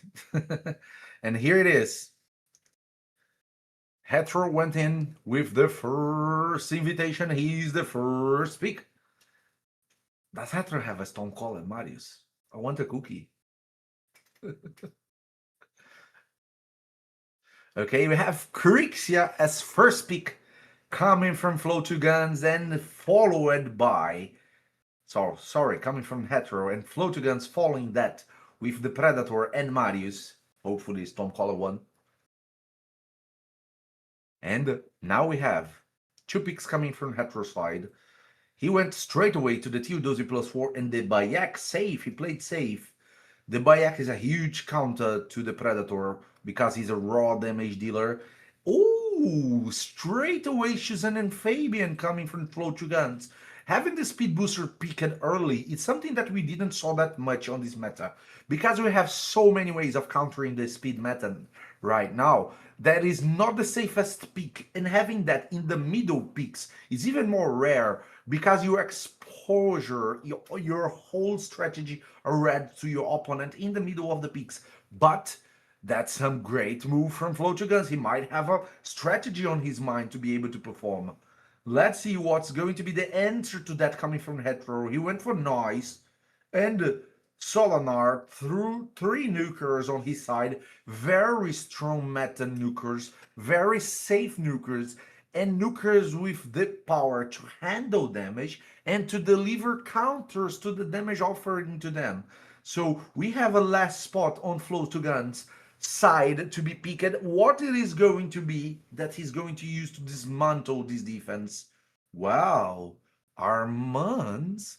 So he put the first two nukers and he put all the supports on the back peaks. Well, I said that Armanz was cast aside of the meta and suddenly he's on every battle while burning my tongue. Well, this is a Brazilian expression for when you say something and the universe shows you something different. You're burning your tongue. And here it's me burning my tongue because Armanz is being played a lot here. Well, straight into the speed boost of the Shuzen. Fabian went down and look at everybody. Armanz playing after that. Is he going to take Krixia? Yeah, he stole the 10 meter from the Krixia, so she's not able to replace the skews. And he got another turn coming from the Armanz, and he took once more skews from the Bayek. A2 coming from the horse, but it is not a Stormcaller. This caster is not going to have his cookies now. Come on, come on, come on. Oh, another swap into the second form of the Nice. It was the best option and the right choice to do because he almost won the battle with that. Because there is no revivers. There is no revivers on Flow2Guns team. So that Nice could almost finish the battle. And he was able to bring back half of the team. So now, who is in the difficult situation? It is indeed the Flow2Guns, but is this Armanz going to be able to handle the full control of the enemy team without letting them have in a single turn? They have, oh my god, unbreakable chain breaker. And now the situation is very hard because that blessing cleans the crowd control of the stun, gave Nice the opportunity of play on his turn, and he was able to kill the nuker of Flow2Guns while doing that. So now he only has a 1 HP Shuzen and 1 HP Shuzen and oh my god, the Chainbreaker went there and took away this stun again. What a good RNG coming from Hetero. That blessing is a must-have on Ice. That blessing is a must-have on Ice. GG Hetero winning the first battle. Well, it was a great showcase of a speed team used by Flow2Guns, but having an Ice on the other side is always something that it is fearsome because out of nowhere he can swap form and boom, you're dead. And everybody's back. So now we have first pick coming from Flow2Guns. Let's see if that changes the course of the battle.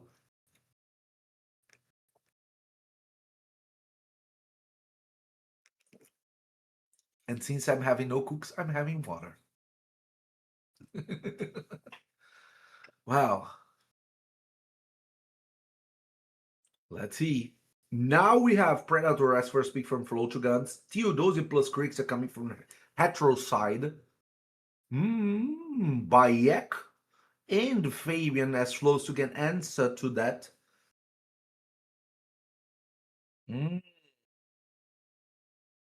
He somehow stole part of the strategy of Hetero. Hetero went with the Marius now. That was the previous pick from Flow2Guns and the Solonar. So we have one support, Reviver, 2 nukers, and 1 skill locker on the Hetero's team. We have 1 skill lockers, 2 nukers on Flow2Guns team, and he has now his 2 last picks. What is he going to bring to the table to offer as a threat to Hetero?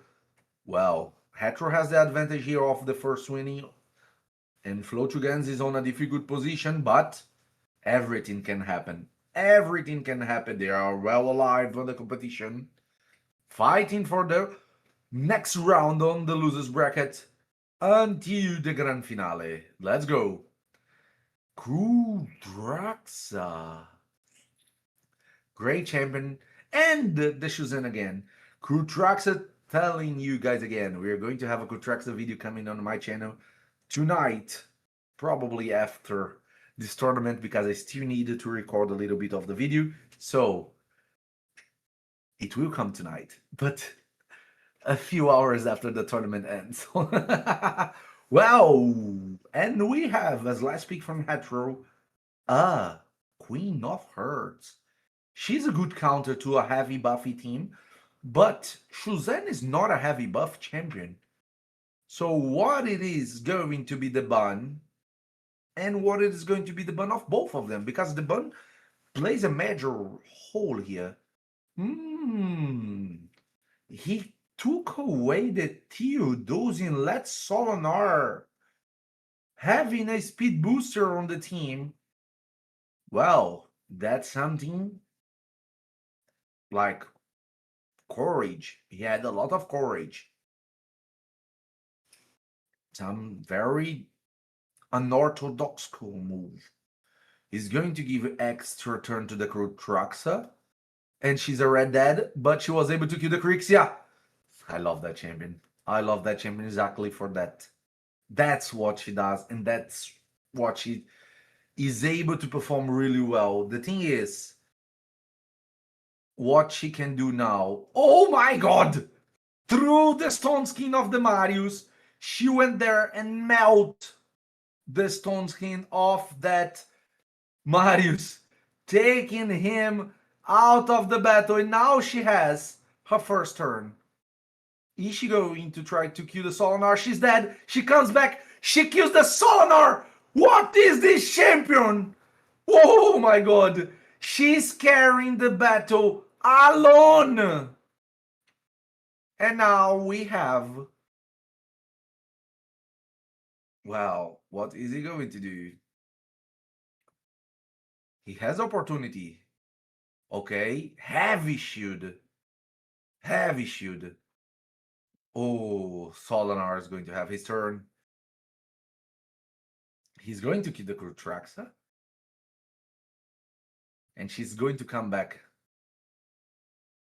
What is going to happen now? This is decisive. Boom! Block revive. Krutraxa carried the battle alone. What an amazing champion is this. What an amazing champion. Krutraxa. Crazy, crazy, crazy godlike champion. I love her. That's why she's top of the meta right now. This champion is able to perform that. And this is craziness. Craziness.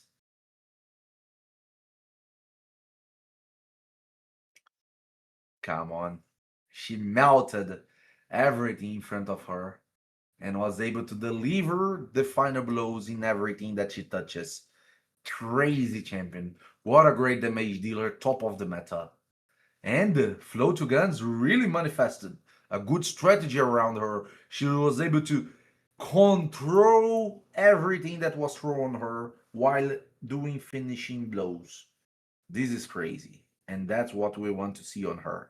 So, now, what are we going to see from Hetero now that the battle is 1-1? Theodosia and the Bayek coming from Flochugan side, and we have Predator being the first pick on Hetero side. Wow, Flochugan swapped it to the Marius.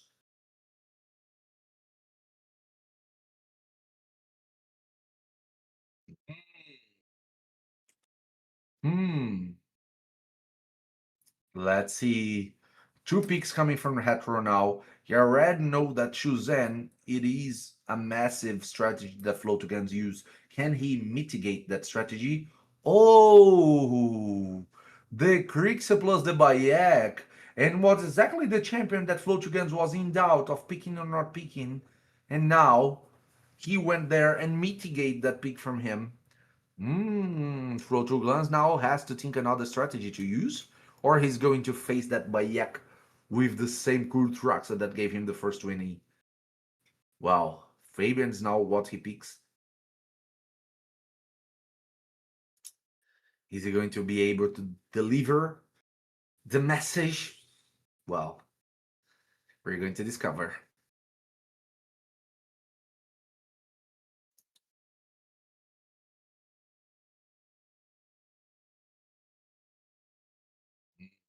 He still got a pick to do, and it is Carnage, the chosen.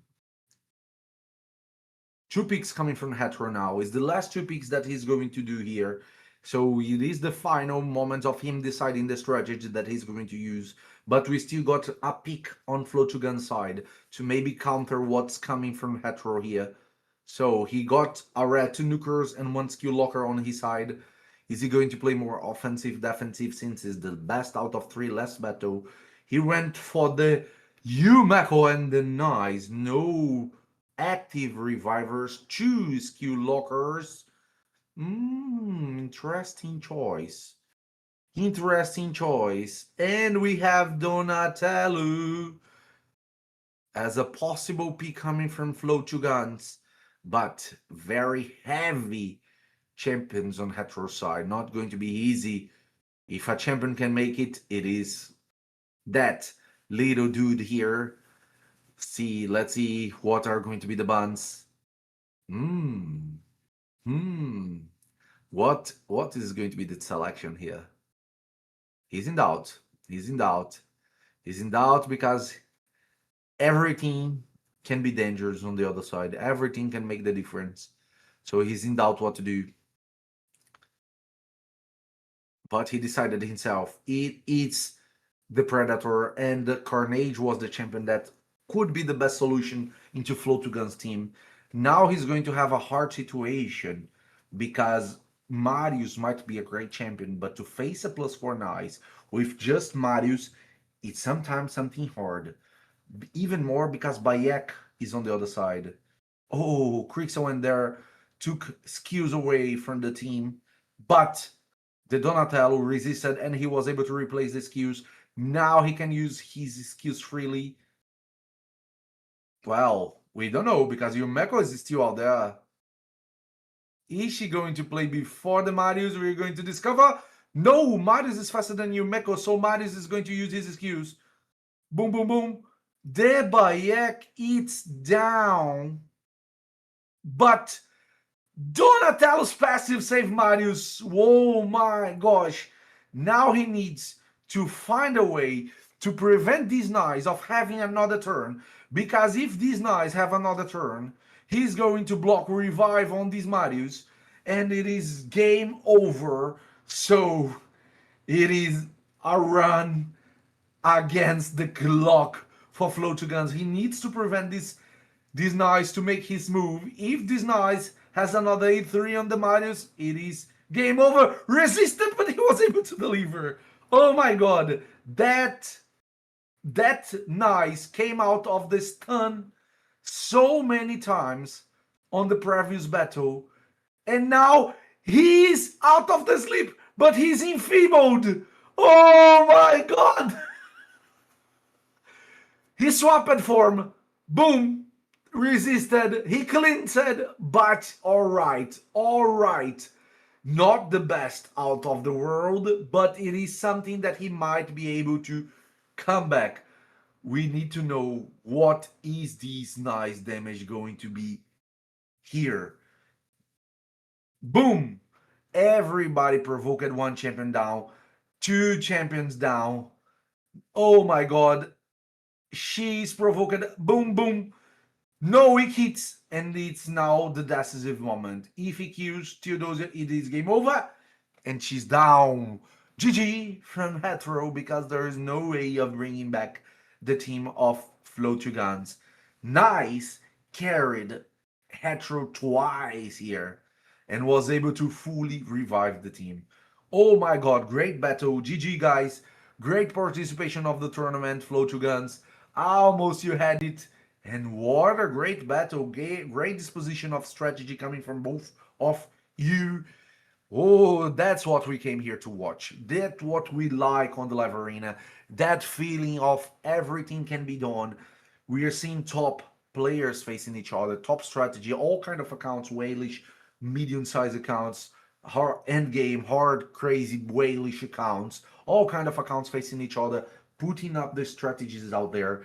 And everybody's trying to win, and we already saw that everything's possible. Everything is possible. GG guys, great fight, And next fight is going to be Baba against Blonde Eyes, coming from the losers bracket again. Come on, please, one of you have a Stormcaller horse for me to be able to eat one of my cookies. Well, that I promise I'm only going to eat every time I see a stun from Stormcaller Knight. Sorry, Marius.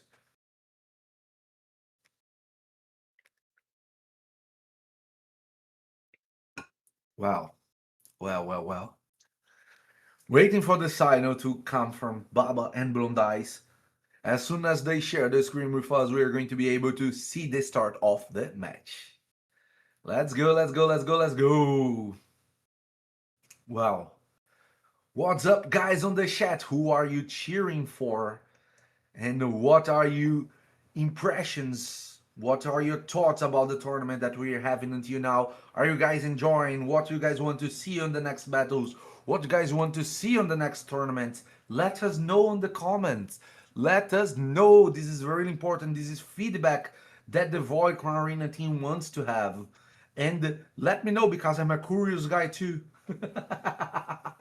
And I want to know what you guys are thinking. You're enjoying? Are you having fun? Are you liking to watch the top accounts out there facing each other, top players out there facing each other? Let's have fun together, because these battles happen in the shadows and now they are happening in front of you. Let's go. This is an opportunity, and thank you very much, Void Crown Arena, to make that possible. And we're watching Minor 1, April's Minor from the Void League. If you did not subscribe yourself to Void Crown Arena YouTube, do it right now. If you not have your profile on Void Crown website, do it right now. VoidCrownArena.com. Go there, subscribe to the website, be part of this team. Even if you don't want to participate on the tournament, you're going to be able to have information, knowledge, timing, see the tournament, see the participants, the brackets, the event. It is going to be the new community around competitive scenario in Raid Shadow Legends. This is unique, and this is a masterpiece. Wow, we can see the screen here from Baba. He's restarting the game.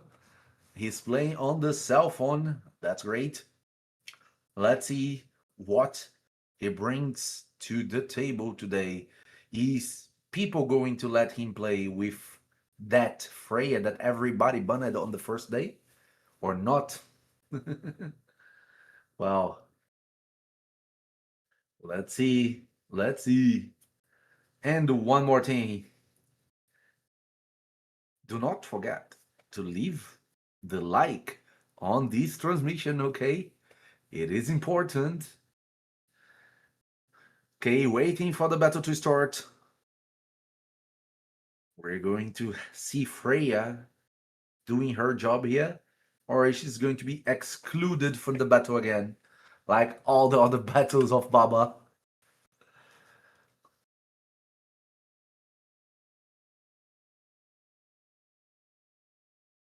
Well, waiting for the transmission to be set up for us to be able to see.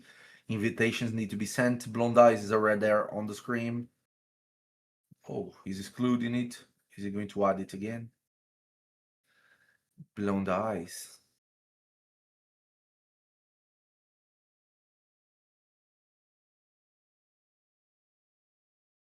Okay, he's adding him again.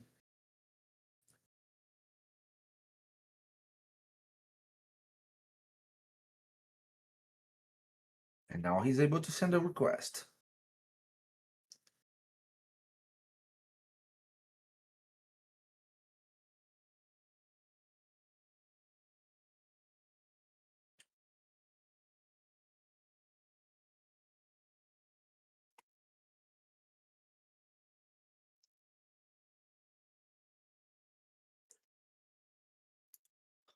Okay, we're waiting for the invitations to be sent for us to be able to see.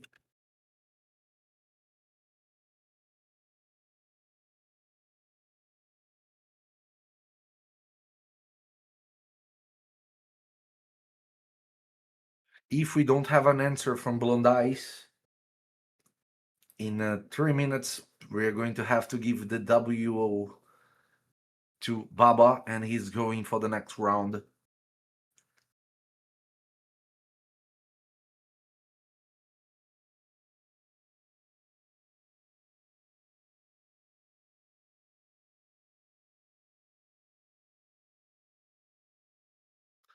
Okay, let's maybe switch the screens here to see what's happening on Blondie side, maybe.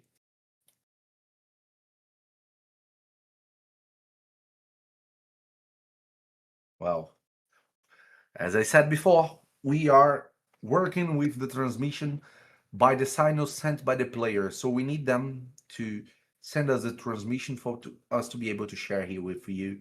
So we need the invitations to be sent for us to be able to see the battle. So waiting for them to send the first invitations for us to transmit the live battle here. Baba against Blondie from the losers bracket, 4th round. And hopefully some of them have a storm call now, Marius, for me to be able to eat one of my small cookies. Let's go.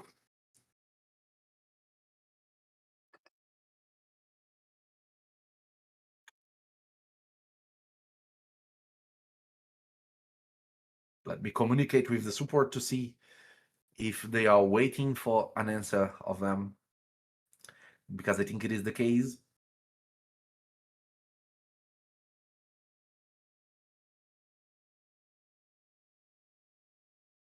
If we don't have a challenge, one of them are going to move to the next round with a WO.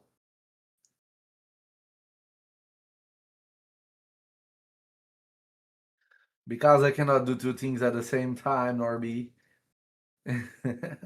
So I'm casting here, no platinum push today.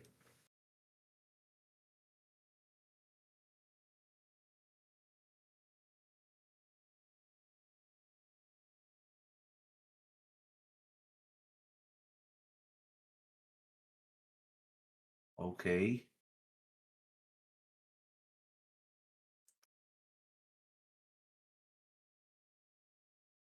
Okay, so no cookies for me.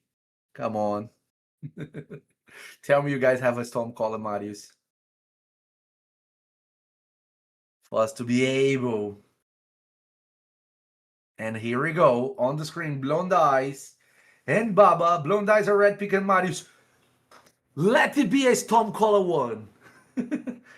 As answer to that, Baba went to using the Lord Entertaining Fabian and the Solonar. Freya is out there and the Predator. From Blondie's side, we have the Marius, hopefully Stormcaller 1, a Galathier, someone to counter the Fabian that is the Glisea, and the last two picks are going to come now from Blondie's side. What is going to use? Is he going to let the almighty Freya that we never saw go through the picks? Because this Freya was picked by Baba in every battle, and everybody for some reason banned that champion. I don't know why, but they are afraid of Baba's Freya. Are we going to discover why? That's the mystery. And last pick coming from Blondie's are Hughie and Hackathon. Interesting champions, interesting champions. And Mavara coming from Baba's side. Solinar going out of his team. And Marius going out of Blondie's. My cookies! Come on, Baba! At least we're going to see the Freya. At least you're going to see the Freya and discover why people are so afraid of her. Well, first move coming from the Fabian. He attempt to lock them. Everybody on Blondie's team is using 9 pieces of Mercurio. This is craziness. And on Mavara's side having a play now. And after her, we have the Freya A1. Wow. Galathier A1. Counterattack from Predator. A1 coming from the Hughie. And now Predator has the first move. 3 champions down. Even everybody with 9 pieces of Mercurio, that Predator was able to deliver what he wants to deliver. And now we have the Galathier able to revive, or he was locked by the Fabian. He was able to revive. A1 coming from the Freya, A1 coming from the Fabian, A1 coming from the Mavara, and only one option on that Pred boy. It was the A3. He delivered but did not kill the champion. A1 coming from Freya again. And A2 coming from Galathier. What a high resistance Galathier. He was able to resist everything, and he brought back the entire team of Blondice from the depth of the abyss. And now Mavara has a chance of playing. She went there and put a veil under these champions. Ooh, he still got his skills on this hackathon. So he went there and protect himself with the block damage and counterattack. Freezing coming from him, delivered on everybody. And A1 from the Galathier. The counterattack is up there. A3 coming from the Fabian. The passive of the Glycea blocked it. And she got an instant turn. This counterattack of the Predator is doing his job, but the whole team is under crowd control, heavy crowd control. So let's see if the Glycel was able to prevent everything of going down on that hackathon. A1 coming there. Look at the amount of debuffs on the Baba team. That Galathier survived and by himself brought back the whole team. And now we have Predator with once more having the chance of delivering a finish blow. He went there, evaporated 3 champions, including 2 revivers. So now we have the hackathon against them all, but the counterattack of Pred Boy. Predator did 1.4 million damage on this battle. What a carrier. GG Baba 1-0 on that battle. Come on. Predator did his job really well out there. He carried the team. He was the damage dealer that did not fade into the debuffs and was able to deliver everything that he was able to. Every time he needed to deliver damage, he went there and delivered the damage. That was a really good showcase of the possibilities of Predator. And now we're having Baba first pick going for the Fabian. Blonde Eyes, what are you going to do? Marius and Galathier. The Marius was the ban of Baba on the first battle.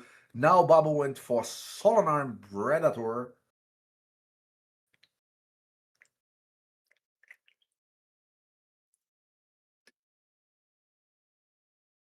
Well. What is going to be next picks coming from Blonde Eyes?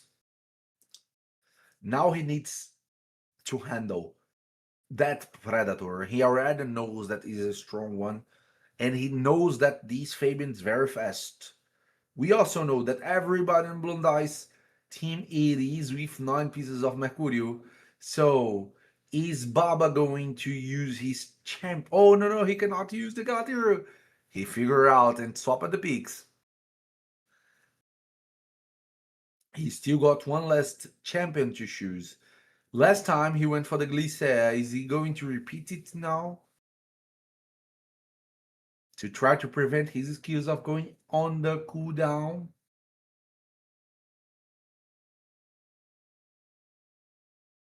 This is the mystery. No, he went for Armans. Which means that he's probably going to take this Fabian out of the match. The Galathier saved Blonde Eyes a lot of time, but Baba didn't want to see me eating cookies, so he took away the Marius. Come on, Baba. And the Mavara was the selection. Ooh, didn't expect this one. Let's see what's coming next.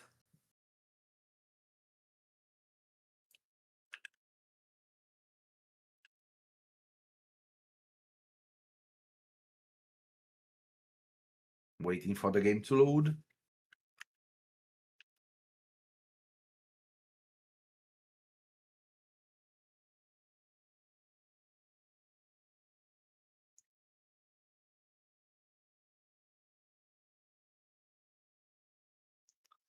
Technical issues, the battle already started and I didn't even saw, but I already know there is someone dead. Someone is dead on the floor. Well, now we have Carnage is having a turn. He went for the 8-3 on Mavara, but not enough. And he is on the floor 2 by the 8-2 of the Predator.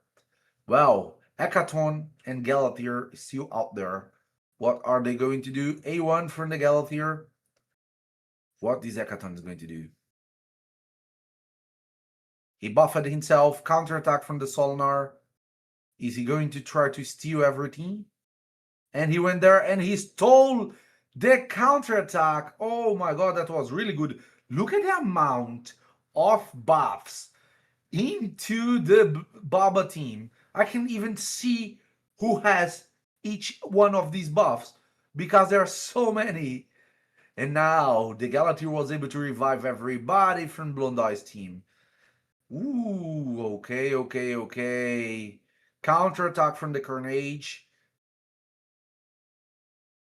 Freya speeding up. A1 coming from the Solnar. Both are dead again. And we don't have counterattacks coming from the Hekaton because that Solnar stole the counterattack out there. So what it is going to be the next move? Is he going to try to A2 someone? Yes, he is. He tried to A2 Malvara, but not enough damage. Oh gosh, the absence of damage prevent her of being killed. And now she's full life again. The situation of Blondie is getting harder because he already spent the revive. He tried to switch forms with Galathir. Well, he tried to prevent them of blame, but well, the situation is not that easy. Everybody's still alive on Baba's team, and on Blondie's team, the Reviver is down. We have Hekaton against them all. Oh my god, the A1 of the Hekaton was really good, but not enough to kill. And for sure, this A1 is always a dangerous thing. A2 of the Solana 400k, and it is game over. Baba 2-0 into Blondie's. Good job, my friend. Good participation on the tournament. It was a pleasure to have you here. And Baba advances to the next round while Blondie says goodbye to the tournament. Next battle, we're going to have our Brazilian player here, Young, the head of the Void Crown itself, and the Mad Fumbles. Is Young going to be able to go through this heavy wall that it is Fumbles? Very solid picks from Fumbles here. Strategies around keeping a very hard team to kill by Yak, Nian, Solinar making the move, and Young is going to go through that massive wall to advance to the next round. Is he going to be able to manage to do it? We're going to see on the battle that is starting soon. Oh, I really want to see. And the Brazilian community is cheering for him. I know that for sure. Our bold representation here. Well, wish you luck, my friend.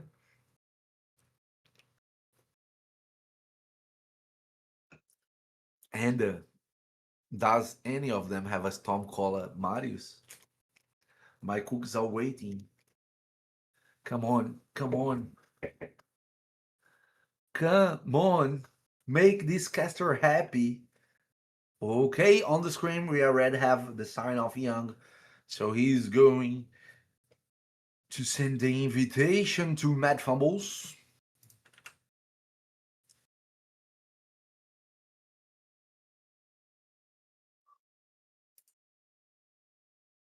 Waiting for it to happen. Well,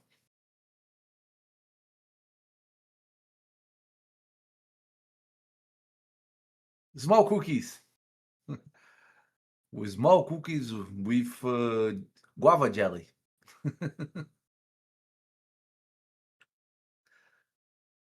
So let's wait to see the invitations here being sent to see who is going to have the first pick. Young has a hard task to beat Fumbles, very strong player. Let's see if he's going to be able to do it. He's going to manage to do it. Let's hope for him to not be massacred. Because Fumbles is a very strong opponent. Wish you luck, my friends. Both are great players. Wish you the best. Is that Pred Boy going to make history? In a while, we are going to discover. Mad Fumbles went straight away to the Marius. And we have Pred Boy and Fabian coming from Young. Solonar Crixia. Fumble speaks.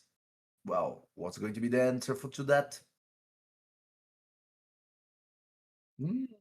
Glisea. And what's next in Raid?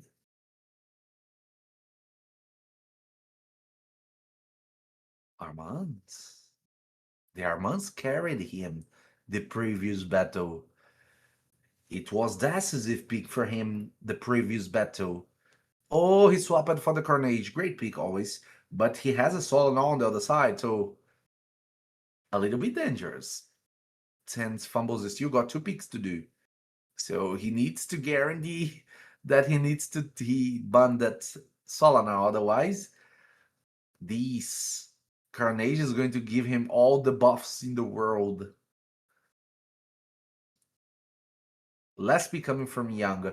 Theodos and Young was the last 2 coming from Fumbles. And Young has a last champion to choose. What is going to be?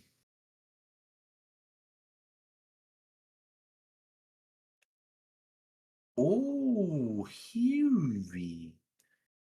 Interesting choice as the last one. No, he swapped. He swapped and it was Armands. Now let's see what's going to be the ban. He went for the Neon. Hey. Oh, that surprises me. That really surprises me.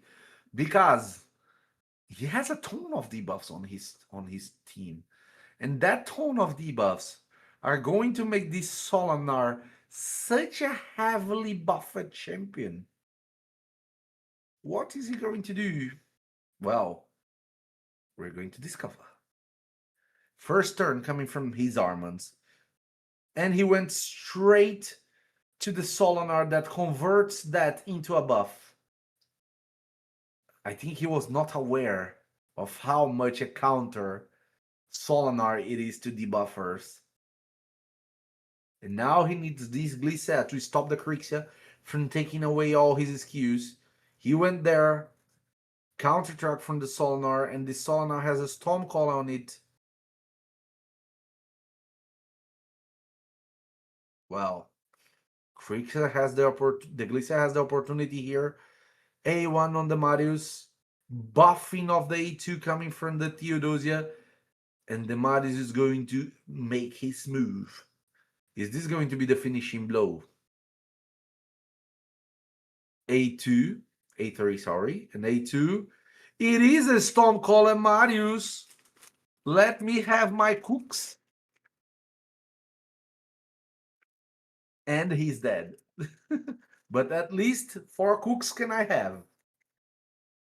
He hit 4 champions.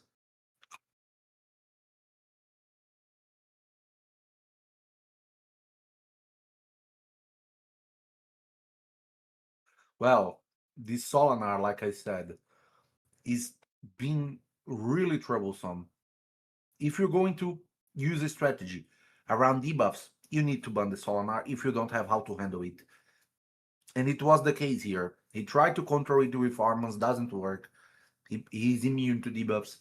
And he's not only immune, he converts it into buffs. So he's a very, very hard champion to deal with. GG on the first match. coming from fumbles. The Solinar totally devastated Young. And I was able to have my cookies.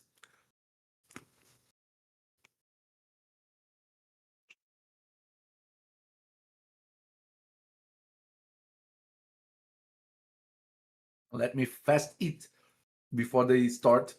Oh, come on.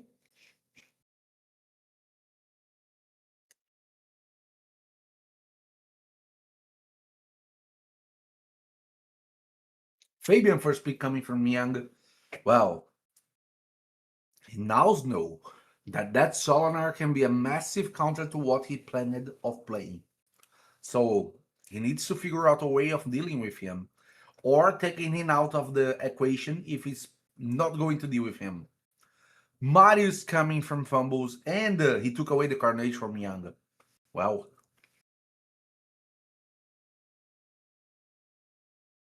I hope this Marius plays again.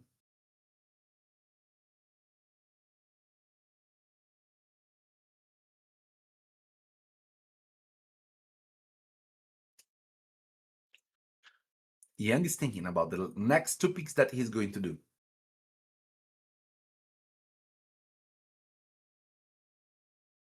Oh, Predator, his signature move, and the Glycera. But we don't have a skill locker. Interesting choice, because we don't have a skill locker on fumble side. So he's already putting a champion that only counters skill lockers without having a skill locker?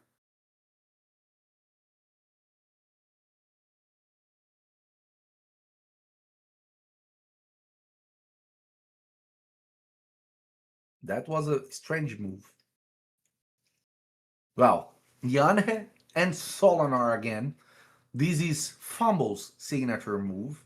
Like Predator, it is Young's signature move. Then Yane, it is Fumble's signature move. Let's see the last two picks coming from Young to see what he plans to do.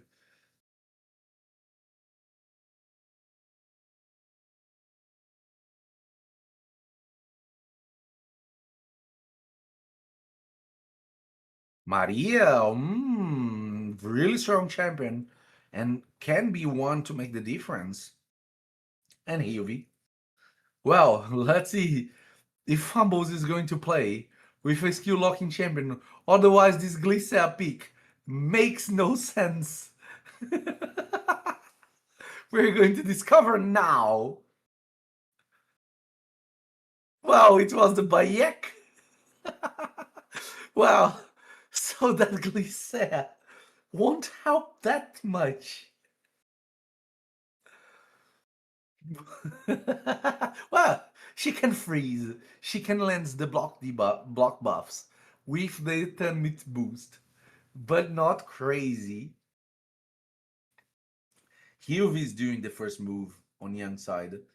He went for the freeze and he was able to freeze two champions. But here comes the Stormcaller Marius Mike Hooks. 4 attempts of stun. I can have more 4 hooks. Let's have it. Play more fumbles, play more. Bring this Marius to have more turns. Let's go. And now we have a difficult situation of Young because this damage is going to be crazy. Wow, but his team was able to handle it. And handle it with a good counter from the Maria. She got the extra turn. What she's going to do. A1 again. Well, now it's Predator's turn. But is he going to be able to deliver damage on these champions? We have the Nian here. We have by X passive. He tried, but it wasn't enough damage. Not even to proc Nian his passive. Well, here goes the Stormcaller Marius. More stuns. Let me grab one cookie, one stun.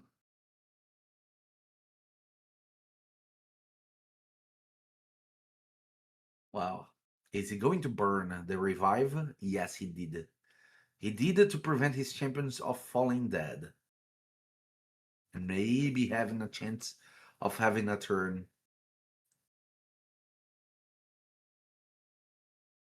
Okay, block actives and block passives on the Maria. A1 coming from the Bayek, and he's fully life now. Oh, he has the A2, but everybody is with block buffs protected. So not much can be done by the Hilvi. He has the opportunity of delivering the block buffs on himself too, but he chose to use the A1. Now the Predator is gone, and he's still not able to control the enemy team with the Hilvi. The Soma Crystal on the Hilvi gave her an instant turn, but not enough. Not enough. Now we have the Storm Colemaris playing again. More 3 stuns.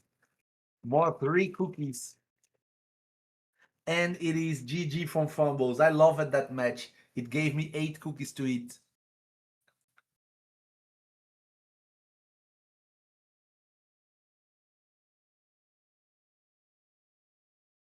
What can I say? I'm not sad. I'm not sad. Young lost, but I'm able to eat cooks.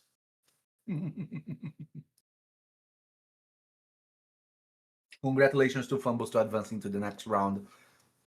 Farewell, Young. He loses the battle on the loser bracket, so he has no more opportunity on this tournament. So Fumbles advanced to the next round, and now we're going to have Hetero and Baba facing each other on the losers bracket. So whoever loses, it is goodbye. So this is an important match for both of them.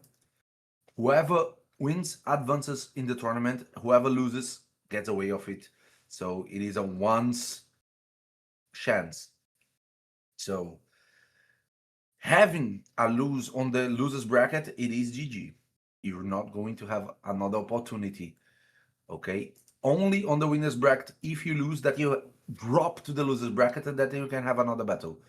But having already had yours on the losers bracket, if you lose, it is game over. Let's say like that.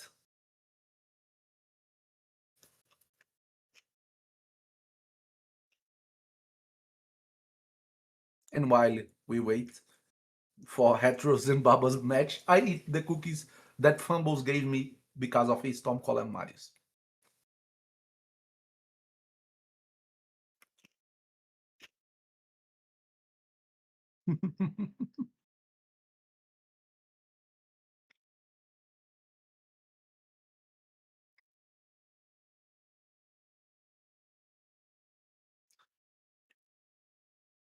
Before we see the transmission of Hetero and Baba, can we see the brackets for us to show what's happening on the brackets and see which fights are we going to see and who is able to face each other?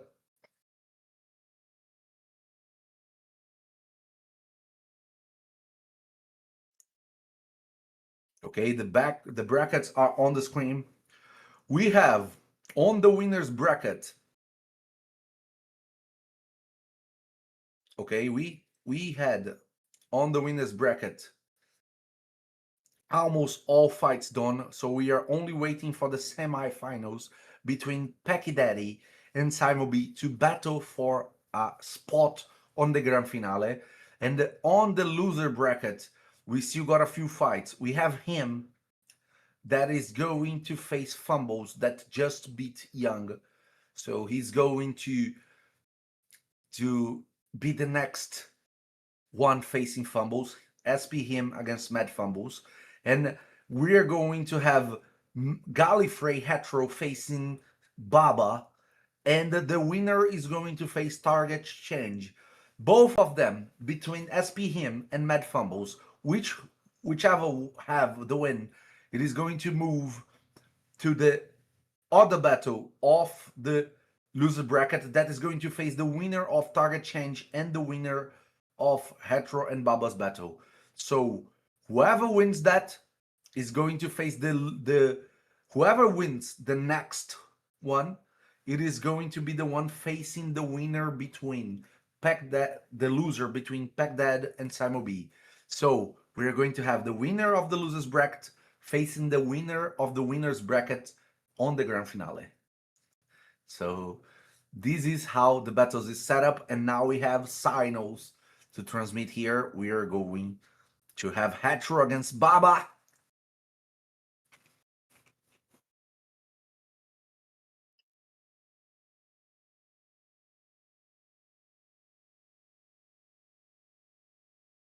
Waiting for the invitations to be sent.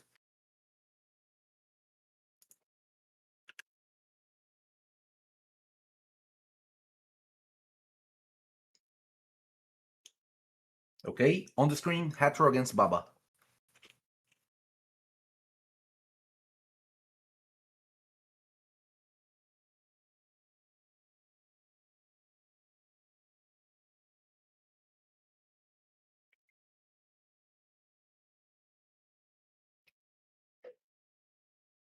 First pick coming from the Hetero, it is the champion that is on his avatar, the Predator, followed by the Krixa and the Theodosia. Very solid picks that he used a lot. Fabian and Solana was the first answers from Baba, and now he's able to do 2 more picks. What is he going to choose to face that very powerful roster of Hetero? +4 Predator, +4 Theodosia, +3 Krixia. Very, very solid. And let's see what are going to be the next 2 picks. The Freya and the Mavara that he used on the previous battle and carried him here.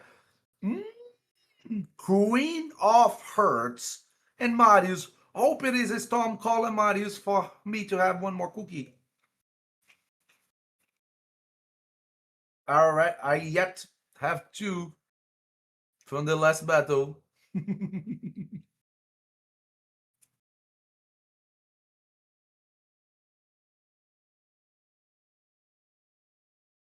Let's see. Odin as last pick. Odin is a very, very, very, very, very, very strong champion on this meta. One of my favorite picks that I can't use because I don't have the gear, but one day I will have. Okay, we have Solinar and Krixia. Solinar was the bun from Hetero, and Krixia was the bun from Baba.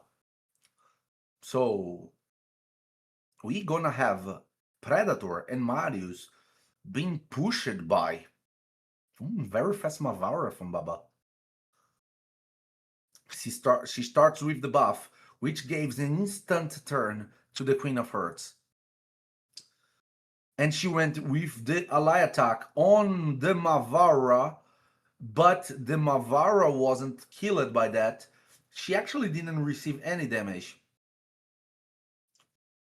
Well, the Fabian took away almost everything from Hetero's team, and now he has a solid ground to go there and try debuffs with the Odin, but not enough. Not enough. The 2 Stone Skin champions still got their buffs on their heads. They don't have skews, but they are not affected by the crowd controls that Baba threw on them. Now we have Mavara. The Odin plus Mavara plus Freya is a very heavy passive buff team. You know, this is something that it is very annoying.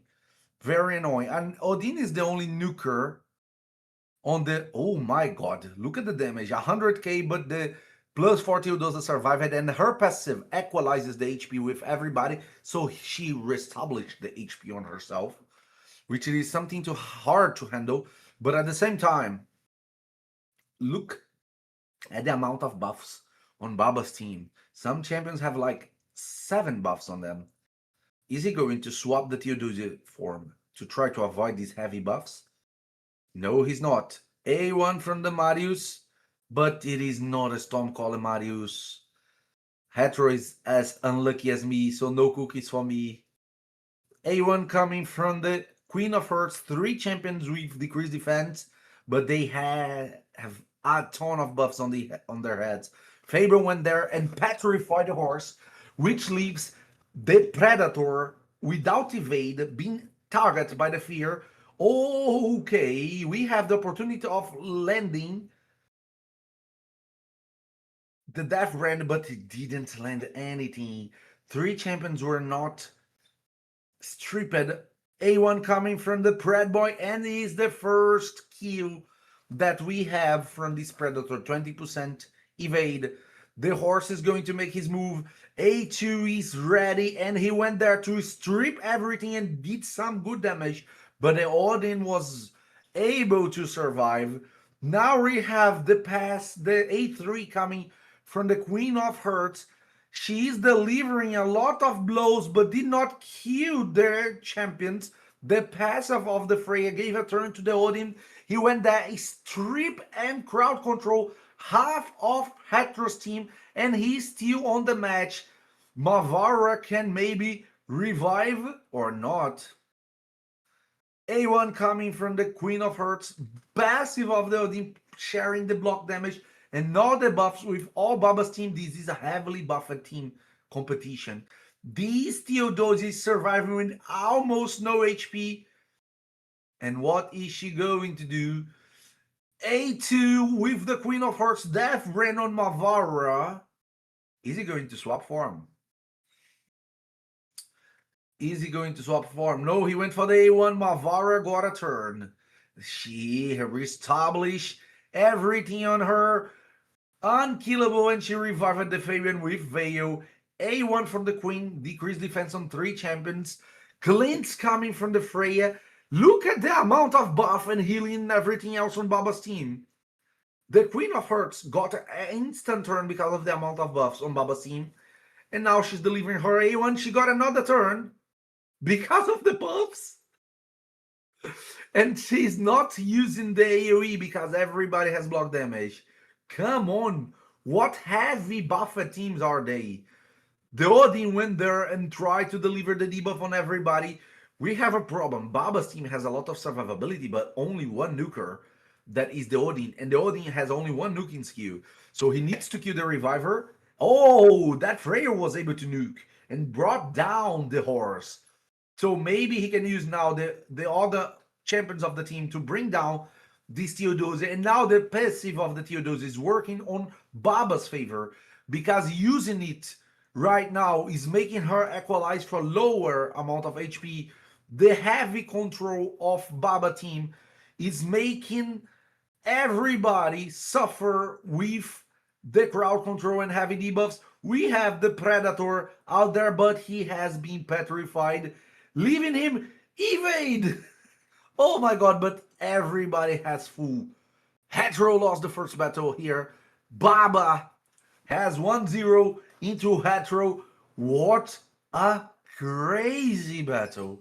What a crazy battle. That Odin Mavara and Freya team, without a specific nuker, was able to endure so much damage, so many debuffs. Oh my god, and I still got 2 cookies to eat.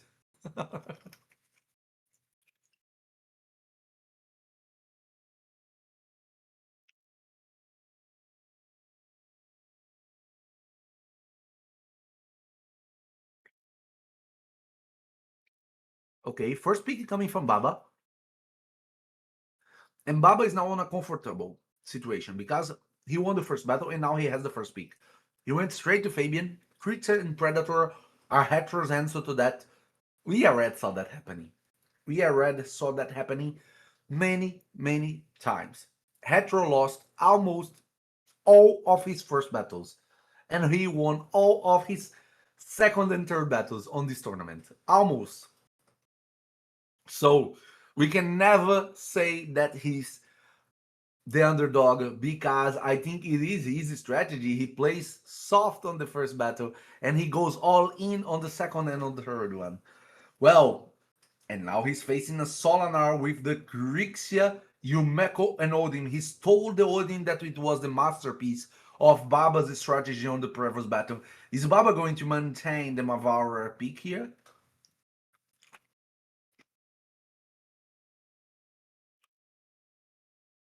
Well, Mavara and Kutraxa, and we saw what that Kutraxa did before.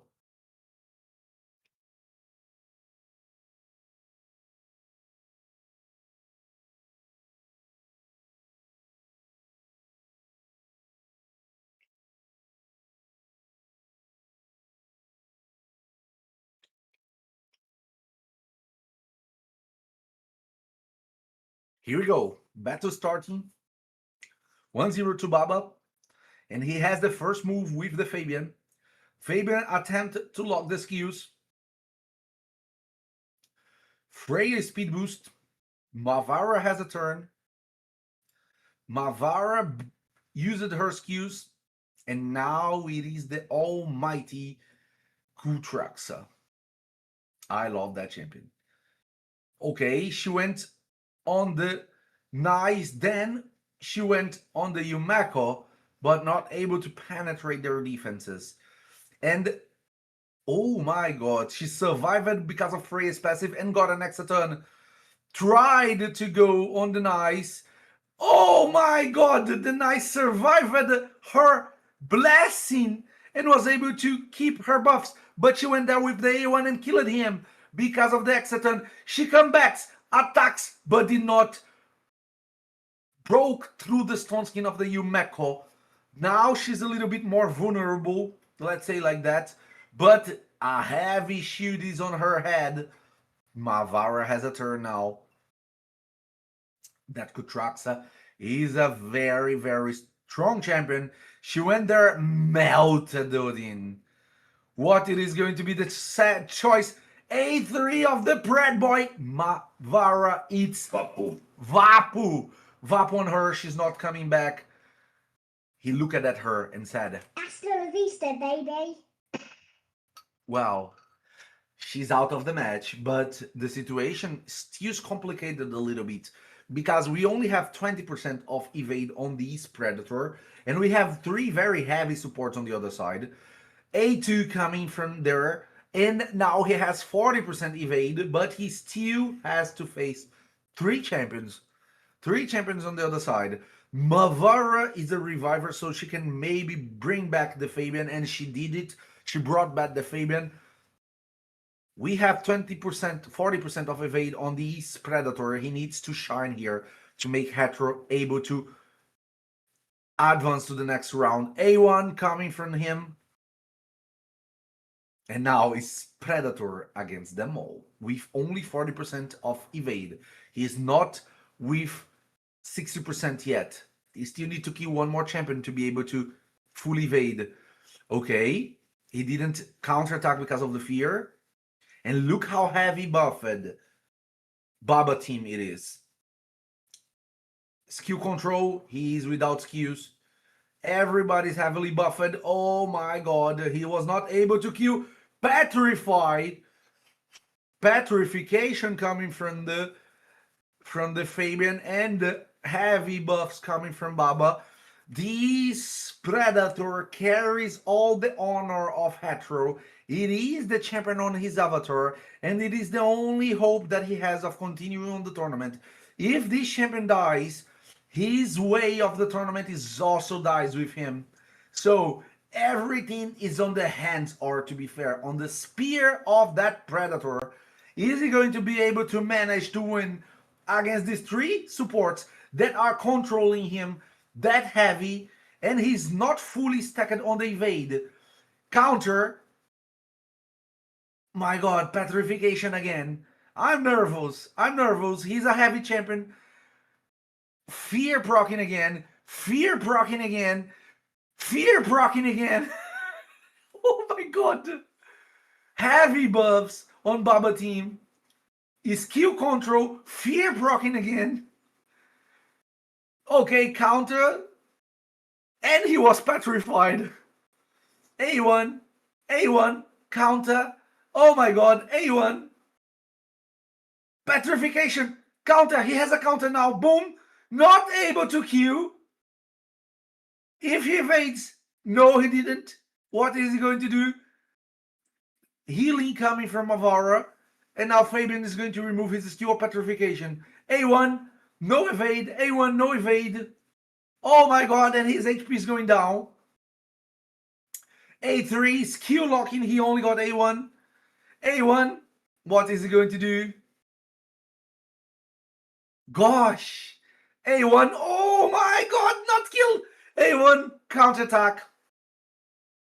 Oh my god, he's with very small amount of HP. He counterattacks but did not kill. Did not kill because of the passive of the Freya probably. Oh my god. Oh my god. Very small amount of HP on this Predator, and he carries all the hope. He carries all the hope of Hetero. Counterattack! Not enough to kill. Oh my god, if he evades, he has a chance. If he evades, he has a chance. Oh my god, A1. No damage, so no healing. If he evades, he has a chance. He evades! He counters! Passive of the Freya keeps him alive. He evades again. Counterattack. Weak hit. Oh my god. And now he's on fear. Counterattack. He goes again. He's petrified. Oh my god. Oh my god. Is he going to survive that? He's petrified and feared. A1 coming. Counterattack, but fear. Counterattack, but fear. Counterattack. And it worked. Counterattack! No! Fear procced! Once more, skills locked, and he is dead! Baba 2-0 with a very intense fight. Even my hair went away with that fight. Oh my god! GG Hetero, DG Baba. Baba's advances to the next battle, and we have Hetero saying goodbye to the tournament. Great fights, my friend. What the fuck was that? I don't know what was more RNG like, the fear or the counterattack. I don't know what proc the most, the fear or the counterattack. I really don't know what was more imperative on that battle. Oh my god. But here they are. Hetero, the coming back lord, wasn't able to come back against Baba. So thank you very much, my friend. It was a great showcase. And now we're going to have SP him and Fumbles on the next battle. Well, let me drink some water because I screamed a lot.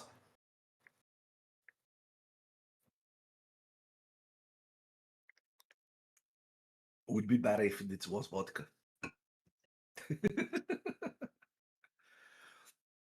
Okay, we are on the screen. We are going to have Mad Fumbles against SP him. This is going to be a heavily Whaley Shakeouts battle. So this is the battle between two monsters, two MVPs. Let's see what kind of strategy, what kind of school is going to prevail here. We have on one side SP him that is now named as Free to Play Epic. And on the other side we have Mad Fumbles. Let's see who is going to prevail here. I think Fumbles is searching for the name of SP him, but SP him has a different name.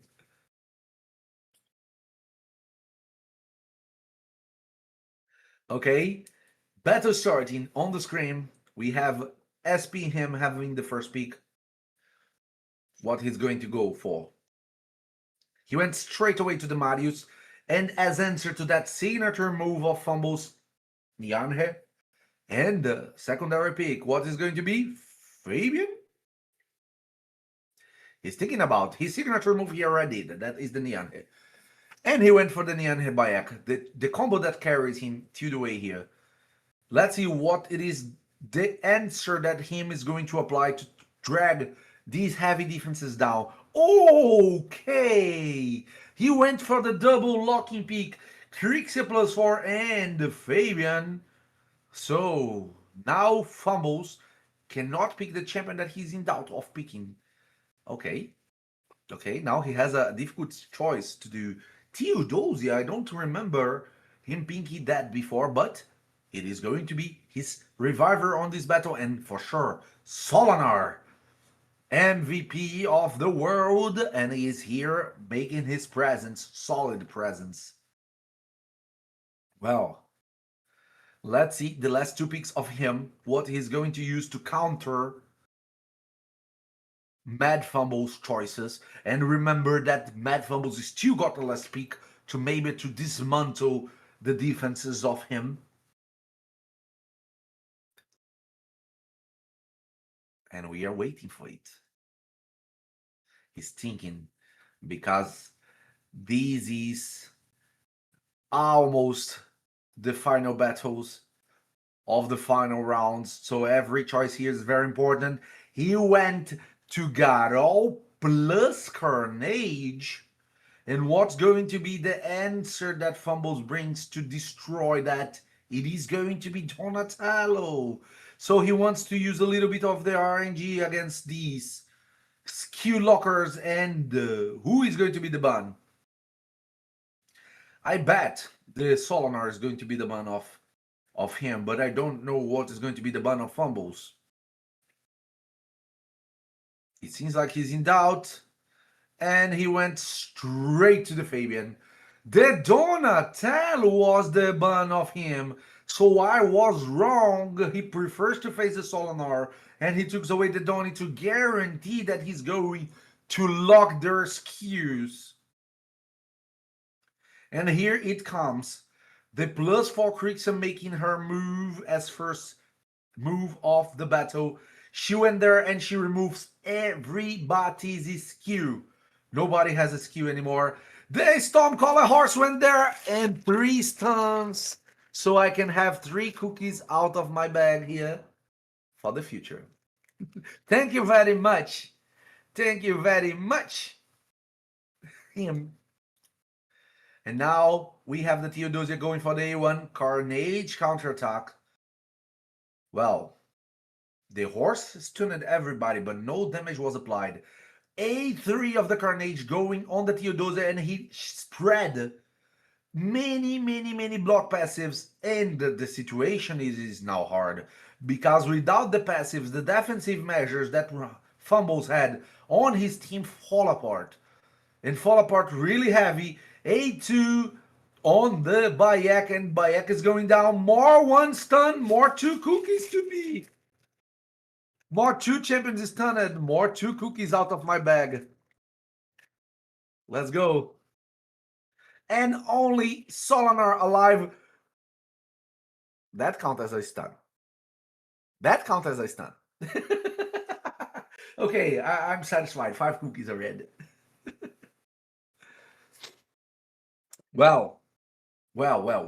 So it was a total control of the battle from him against Fumbles using the Stormcaller Marius. So let's see what's going to be the answer to Fumbles to that. He went straight away to take that Marius out of the bed.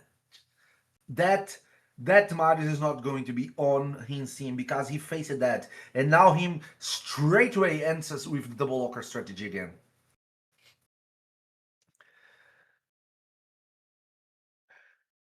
Let's see if now with the Marius on the other side, that makes the huge difference. His signature move is out there. Fumbles went for the Nianhi plus Bayek. Is he going to confirm? Yes, it is. So he has 2 nukers already. He has the safety of the Nianhi. And now him only has 2 lockers. Okay, he sent the message bringing Garou and Theodosia. And now Fumbles has two countermeasures against the skew lockers. The Donatello and the Glycea. Both are countermeasures to use against skew locking champions. So, having that in mind, what is the last pick from him? And I'm curious to see which one is going to be the selected the ban from each one of them. He has the advantage of Krutraxa. Good pick from him. Literally him. But is she going to have enough accuracy, or does she have something to avoid the passive of the Bayek? This is going to be something that we're going to see. Okay, Donatello is out of the battle. So the Mario is out there. Are we going to see another Stormcaller Marius? Fabian. Oh, he resisted. He resisted because Fabian was frozen by the passive of the Glycea. So she has the opportunity of delivering the speed boost on the team. Is that going to be enough? We are having now the turn of the Theodosia. She went for the protective measures. The turn of the Hiniana. She went for the protective measures. The horse is out there. Oh, we had a stun. So one more cookie from the bag. I'm running out of cookies. Theo, the crew trucks are in there. A2, A1, Nian is down. Wow, she had enough damage to kill her. Let's see now. Boom, boom, boom. She's dead. She come back. Boom, not enough damage. Not enough damage. What it is going to be? Ooh, but she has another turn. She needs to kill the Bayak with that. Not enough damage because of the passive of the Bayak, but the petrification went there. A3, A2, no stuns from the Stormcaller, so no cooks. Oh my god. A2 coming from the Garou. So she is with a lot of turns of protected unkillable, and we still have the Theodosia on him side. So what it is going to be there? Ooh, frozen cool trucks are no movements coming from there. A2 of the might is coming. Boom, boom, boom. I saw a stun. I saw a stun. Two or three. I don't remember. Two cookies. Okay, this Garou has the opportunity of going there and finishing the battle. Is she going to be able? Everything is about this A1. If that A1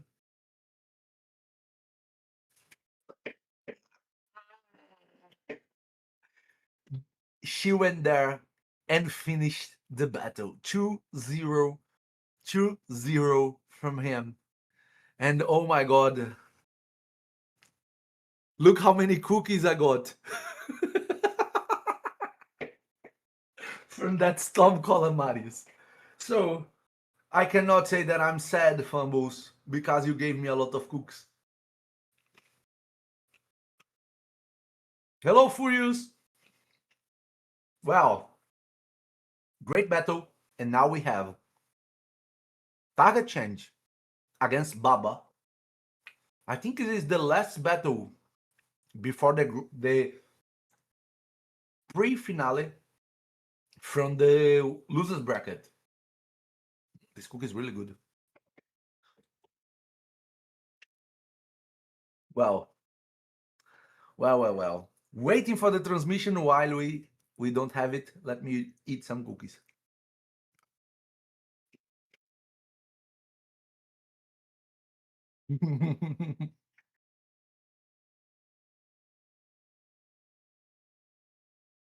Well, we are preparing to have the transmission, waiting for the signal coming from target change or from Baba.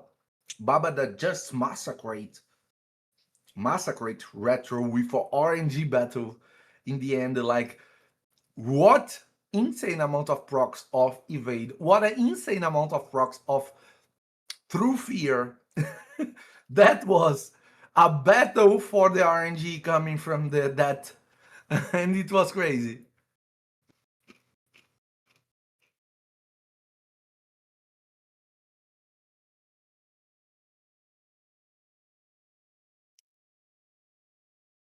Well, so now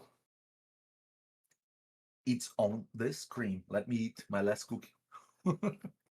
Not less, I still got four, but less before the battle.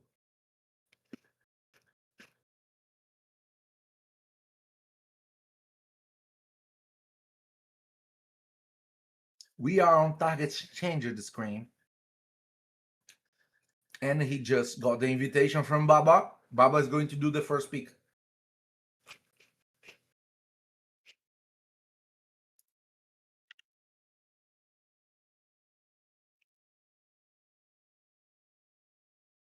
Fabian first move from him, from Baba. Krixa and Marius, it is the answer that Target Changer used. And I'm pretty happy because I know that Marius has a Stormcaller and I still got a few cookies on the bag. So let's see if this Marius is going through. I never wanted so much for a champion go through the Pigs and Buns. Wow. Theodosia. And who else is going? Oh, Target Change is bringing the Gaspard again. The same Gaspard that solo single-handed the battle for him because he block revived the only nuker that the enemy team had when he revived.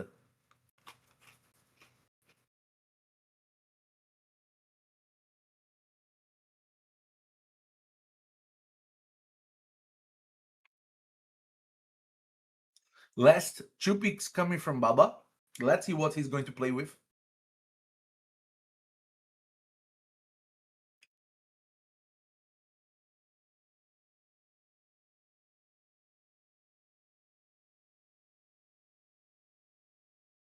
Take it, Mick. Do you want some?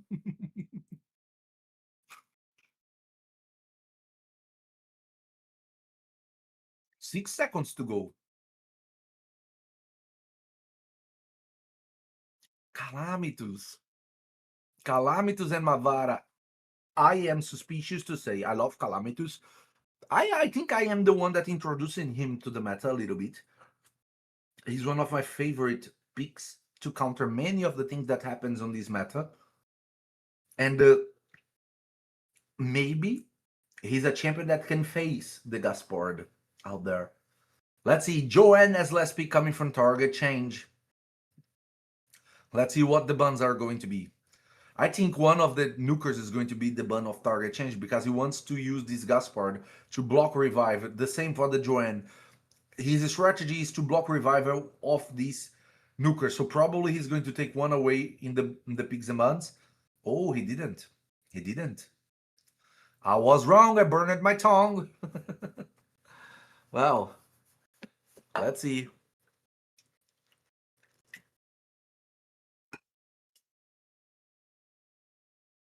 First move coming from the Mavara. Interesting, sometimes the Mavara plays first, sometimes the Freya plays first.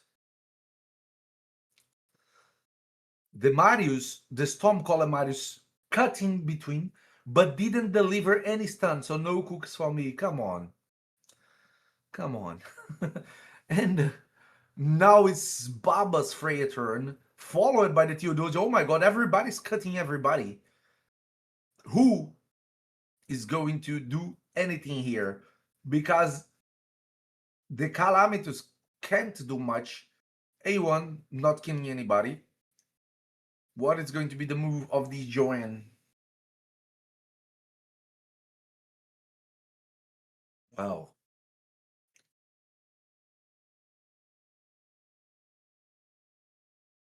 Okay, he swapped form. Counterattack from the Solinar. Attempted to kill the Calamitus. Not enough. Not enough. Resistance up. Messed around with his strategy.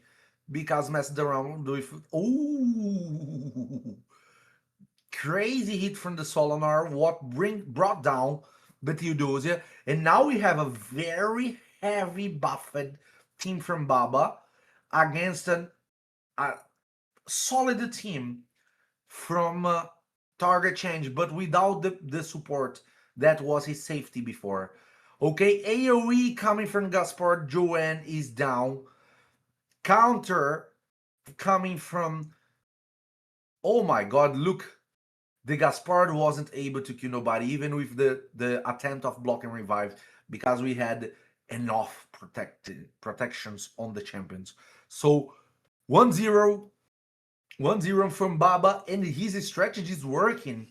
The Mavara Freya constricting the enemy team with a ton of buffs.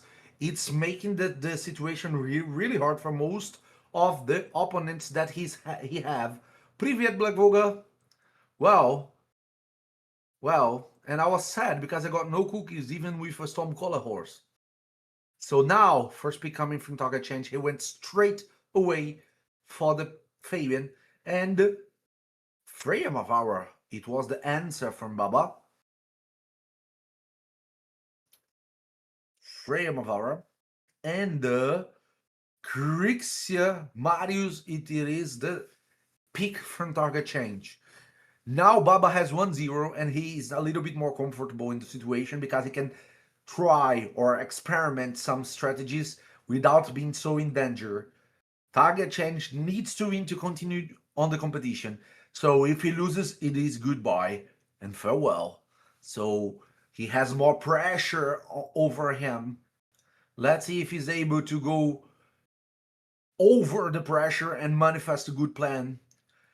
Predator and Solanar coming from Baba's side. Last two picks of Target Change. What is this going to bring? Are we going to see the Gaspard again?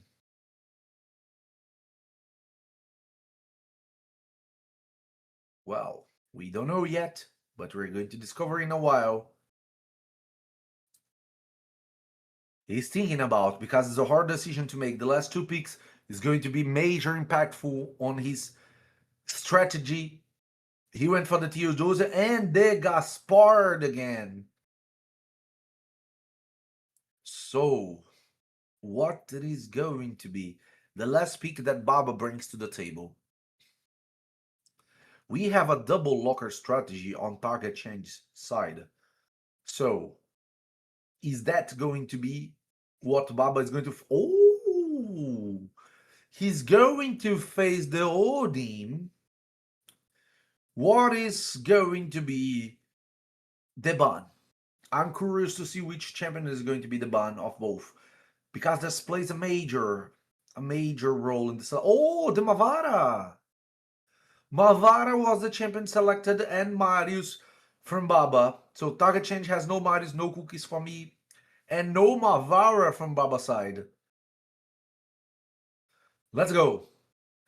Starting the match, counterattack from Fabian, skill locking from counterattack from Solanar, skill locking from Fabian, counterattack from the Predator, a red 70% evade at the moment. What is he going to do? He went for the A1 of the Crixia. Is he going to try to revive? Straight away. No, he went for the heavy buff. A1 coming from the Freya. Wow. It is the turn of the Gaspard. AoE, he put increased defense on himself and on everybody on the team, but not enough damage. Ooh, the Solanar wasn't locked.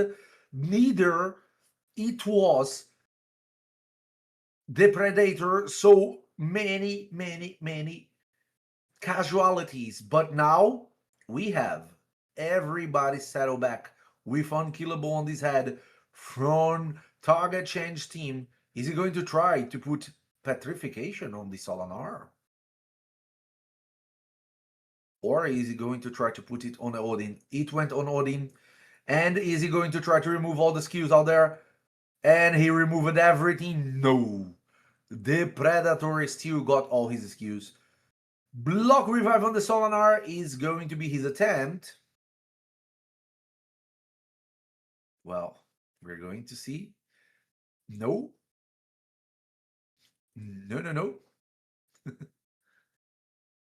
So let's see what it is going to be the next moves of this Predator, because he has fear on his head. The passive of the Odin might be proccing soon, even more now that he swapped form, procced the passive. And now we have a Predator ready to get feared. Pass, Freya went in, speed boosted. Skill locking coming from the Fabian and one more Q from the Predator. Oh my god, he evaded absolutely everything that he was able to. He is evading everything. So now we have the revive coming from the Theodosia, A1 coming from the Odim, and A2 coming from the Krixia. Everybody has, well, the Gaspard is doing his job. Is he going to be able to handle that Pred boy? Because soon he's going to have a turn. No skews, but a turn. One more turn for him to be able to bring this Krixia back to the first form. At the moment, the Pred boy can attack. Oh, he went to the Gaspard, even having Krixia unprotected. Strange. A3, block revive on the Freya. Well, it is Predator against them all. Counterattack, Q. And we already saw that movie. And it was Baba. It was against Baba. And now it's Baba doing it. Predator went there. It was on last battle with Baba. He had exactly the same situation. And now he's the one using the Predator on his side. Okay, he got locked. Is he going to try to kill? Yes, he tried, but weak hit. Oh, and he got feared. The champions got back. Attempt to petrify. No. Attempt to petrify again. Yes. Attempt to debuff. A2. Evade. Evade. Well, this evade is everything. But he needs to be luck to be able to kill that Theodosia. Because without killing the reviver, he's not going to do much. Okay, A1. Try attempt to petrification. No. Okay, Theodosia put the team back on track. Attempt to kill. Evade. Counterattack, fear. Evade. Counterattack. Attempt to petrify. No. Evade, but fear. He's going to try to take down his skills. He locked his skills. His HP is almost gone. A1. No evade. What is he going to do? He can use the A2. Oh, no, he can't. He can't. He had his skills locked. She's going to transform to the second form. Reestablish the skills, and we have very low amount of HP. Petrify. It's over. It is over. Oh, the Solinar came back, and he was killed by the Gaspard. I totally forgot about the Solinar, but the Gaspard passive did the job. So we have 1-1. Both of them has one victor. So whoever wins on the next battle is going to be the one moving to the next round. What a crazy match. Exactly the same situation that happened with Baba on his previous round. It happened to him. Now he was the one with the Predator against 3 champions 4. And he didn't manage to come victorious, exactly the same as Hatcher against him didn't manage to come victorious. And now we have Baba on the first pick going for the Fabian. Krixia and Marius coming from Takachen's side. Solinar. Okay, Solinar again on Baba's side. Freya, his signature move is up there. What's going to be the answer that Takachen's brings to that table? Well, Predator and Theodosia. This Theodosia solidified the battle to him last time, made his team be kept alive, and brought the team to the victory. So what is going to be the last champion from Takachen's? Because now we are going to know the 2 last picks from Baba.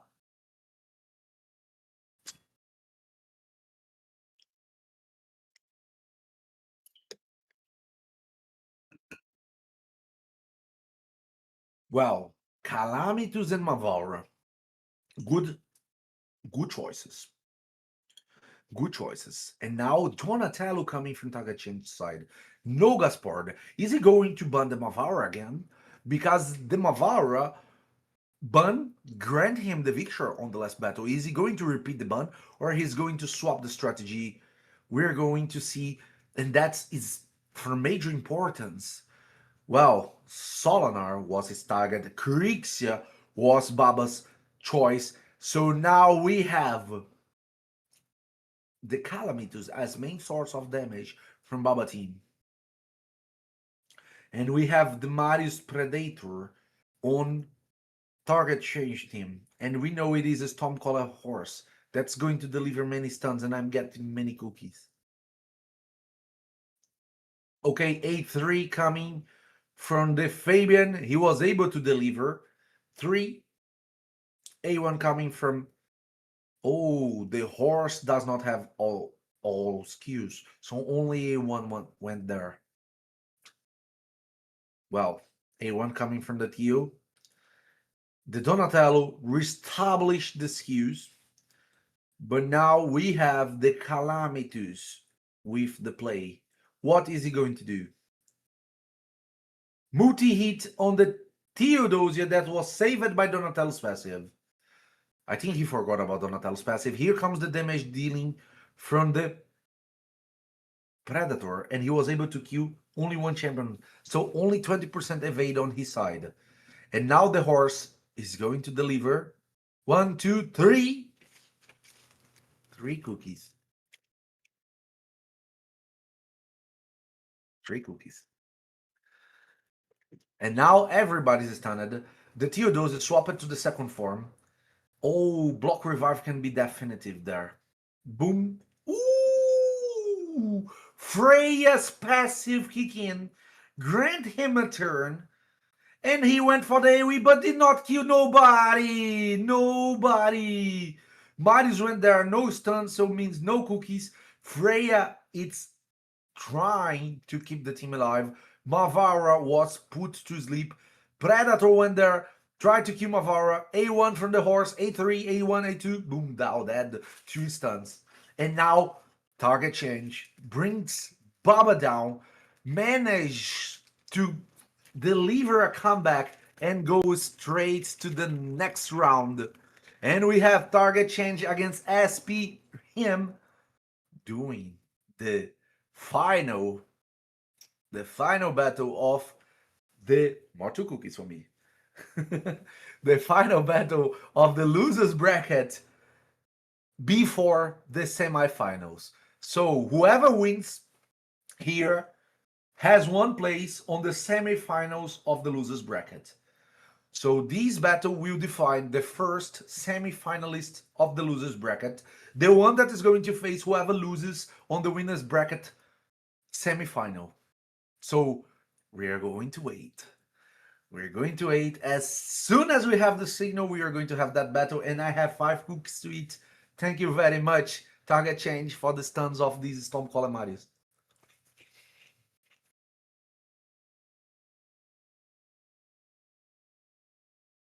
Yes, I'm about to run out of cookies on the bag. Only 2 more, but I have 4 here. 4. Because of the Marius.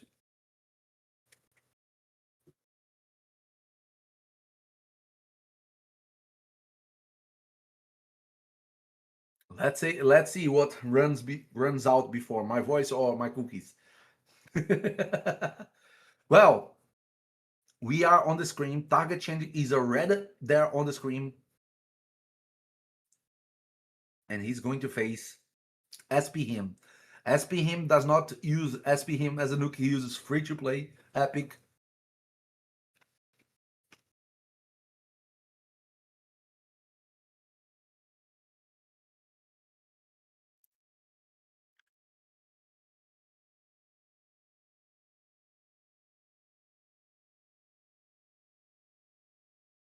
He's searching for him.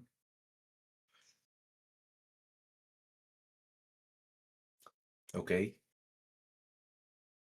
Oh, he needs to delete someone.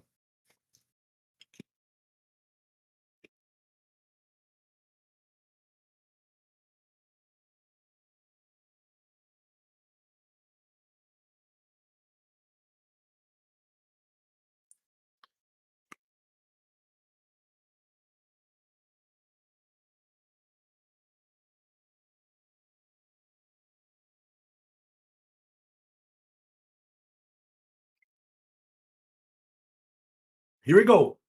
Invitation coming from SP him, which means he's going to have the first pick.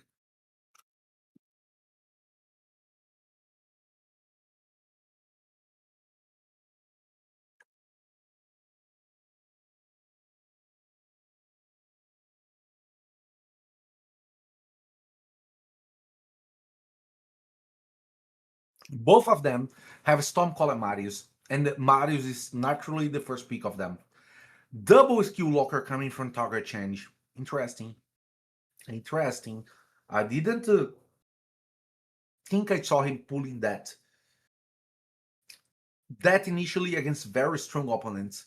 Usually he holds back a little bit against very strong opponents, but this time he went all in with the double locker strategy from the beginning, even against a target that has everything. And oh my god, he's facing a lot of Freyas today. Freya again on SP him and Bayek.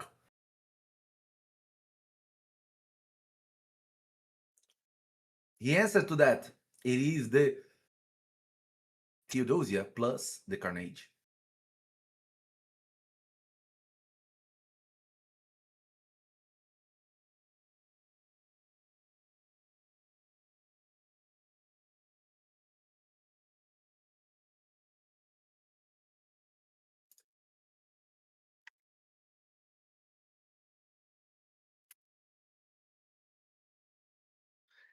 Donatello and Glycea trying to avoid the double locker. He went with two champions that can prevent the team to get their skills locked, or at least reestablish the skills. So we have a double locker on target change team, and we have double locker counters on SP him side. So what are going to be the buns when we have that situation? And we still got one pick coming from target change. It is Odin. Really good one. Really good one because he's a counter to Bayek. He can go through Bayek's passive without trouble. What is going to be the bun? I'm curious to see both of them because both have very interesting teams out there.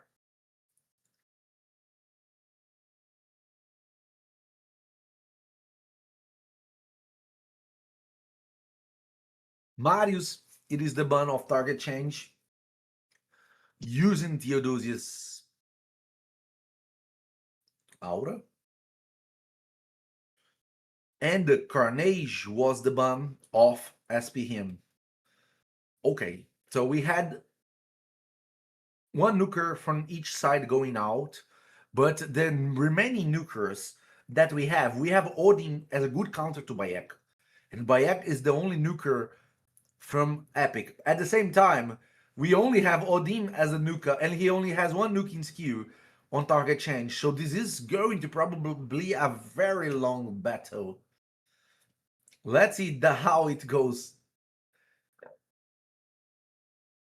Oh, he locked everybody, including the Donny. On the first attempt. He locked everybody, didn't he? Oh my god. The double prevention. No, he didn't. Okay, right. So he reestablished the skills. I saw the message, so I thought it was locked. Here he goes. Attempt to debuff. No, he couldn't. And now she buffs passive of the Odin kick him. Bayek delivering the AoE. Krita A1. What is she going to do? She removed everything. Well, all the teams have so many protectful measures. Donatello A1.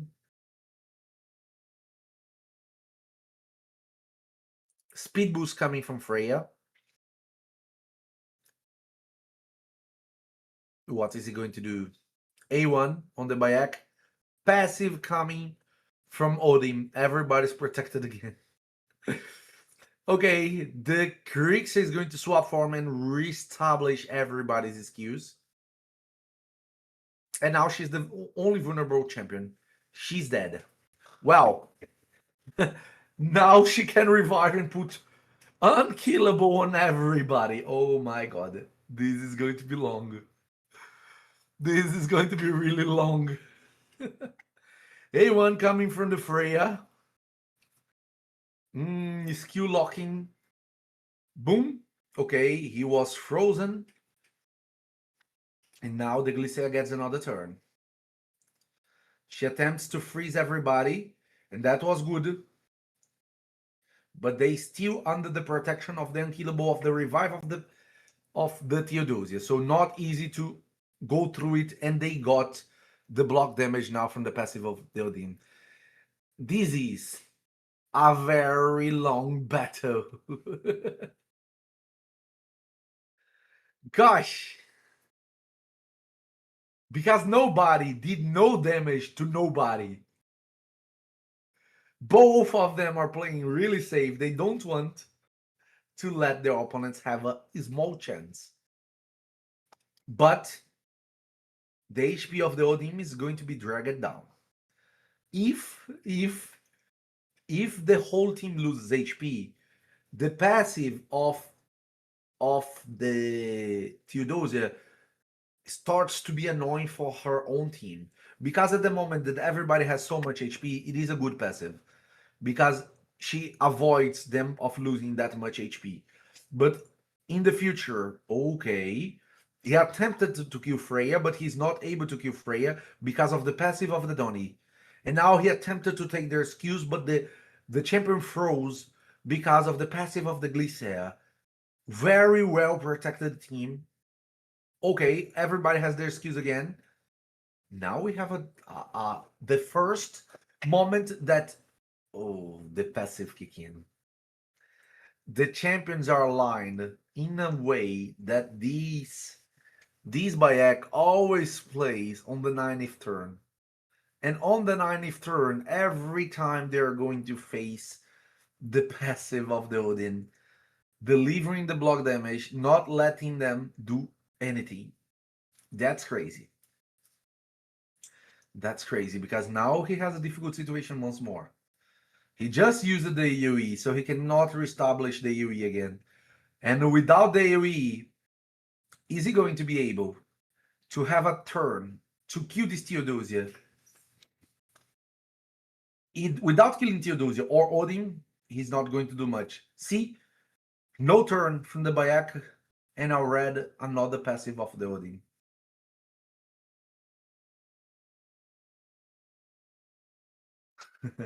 Yeah, this seems like a very long fight. Okay, Theodosia down. Theodosia down. This was the moment. This was the moment that he was waiting for. Because without the Theodosia, no more revivers.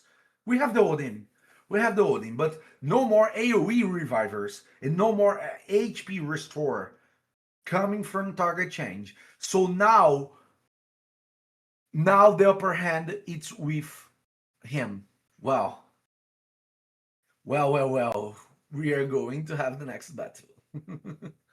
GG, Theodosia went down and the fight was over. He quit. Well, it needed to face the perfect moment for the strategy to went in. Oh, I just noticed they are from the same clan. Okay, we have SP him, and now it is target changing that it is grabbing the Stormcaller horse. I still got 2 cookies here, 2 mini cookies. Well. Oh, okay. It's now SP him that is using the double locker strategy. So they are doing the mirror picks. What one pick on the other battle? They are doing the picks now. Mirror picks. Playing mind games between clanmates. Well, I can only play mind games with my clan leader because he loves my Vara. And let's go. Let's see what are the next 2 picks from target change. Theodosia and Predator. The Theodosia that was everything for him on the last battle. As soon as she was killed, he quit. Let's see if he's going to maintain her as the main purpose of his winning condition now.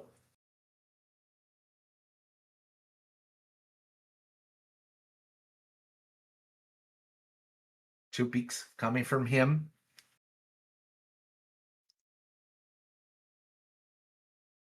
Nukers, probably? Or one support and one nuker? One support and one nuker. Bayek and Freya.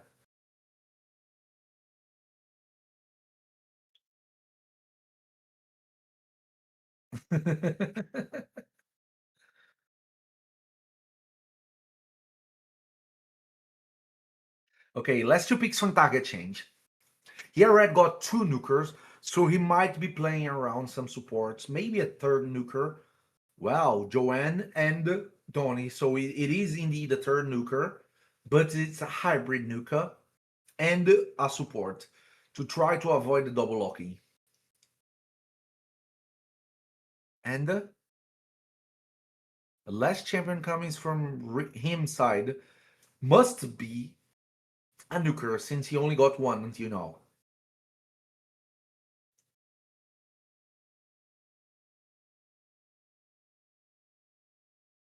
Oh, it is Odin. Well, now this Odin can be a masterpiece on his side.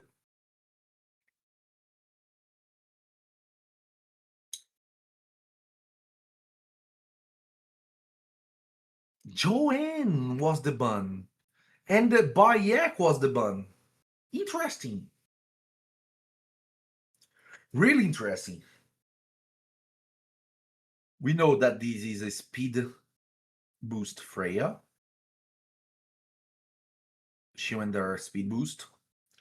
So we're going to have the skill removal, and it did a weak hit on the Donatello. And now, gosh, she has only A1. And he's going to reestablish the skews.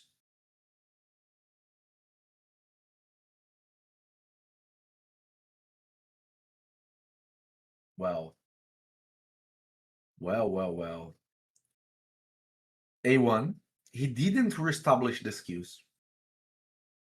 Oh, this is a difficult choice to make. Because if he gets killed before he has a chance, everything is gone.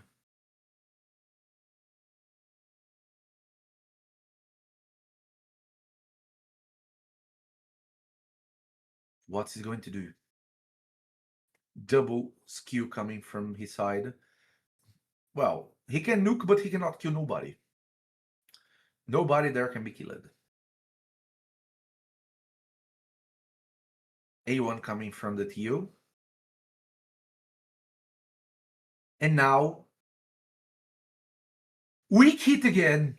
Oh my god, so he can establish the skews on the perfect moment to deliver one stun.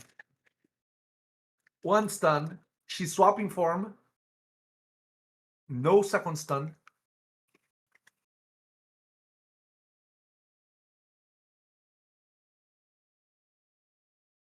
Oh my god, the passive of the Donnie saved the Predator.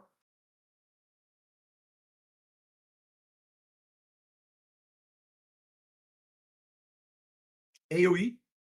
No champion skilled. Counterattack. Oh my god. Both teams very hard to kill. Oh my god. Skill locked again. Now he needs to kill champions. He needs to kill champions to try to get the advantage here. The passive kick him. He tried to debuff them.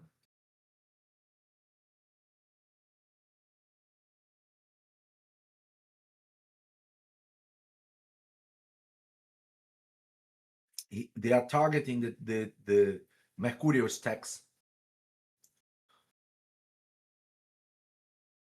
But he only got one nuker. Only having one nuclear is such a difficult situation.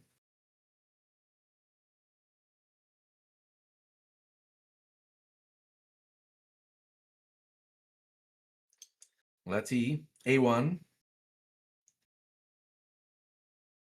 Oh, he's going to lock the skills again. Passive from the Odin. Oh, no Mercurial stacks now. No Mercurial stacks. And he petrified and delivered fear on everybody. That's what's a great call from SPM. Now he's provoking them with the A1 of the Freya. And without the Mercurial stacks in 3 champions, the fear and the skill locking are going to round and cycle. The Reviver is already dead. Now he has total advantage. SPM has the advantage on the battle now. He was able to rotate his skills to prevent his enemy to have any relevant move. But it is never over until it is over. We have a Stormcaller Marizon on one side, but he's not able to stockpile the Stormcall stacks because of the block buffs. And now we have them stunned. Oh, she's going to replace the skills. Crazy. Crazy. Wow.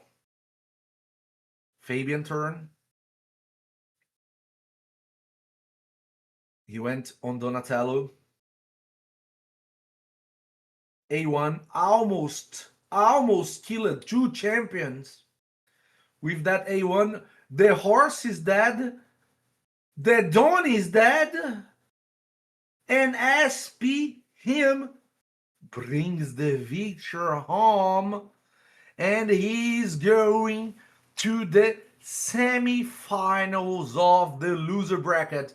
Congratulations, Target Change, for coming this far. Great battle, great performances, and congratulations, SPM, to achieve the first spot on the losers bracket semi-final. And now we are going to the winners bracket semi-final. Oh my god, this is the battle that is going to define the first finalist here. Pack Daddy against Simoby. And whoever wins here has the first spot on the grand finale. Waiting for their signals.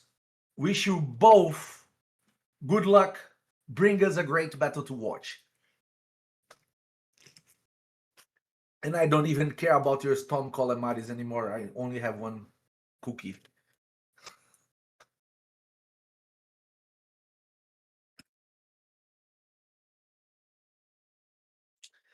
So let's go.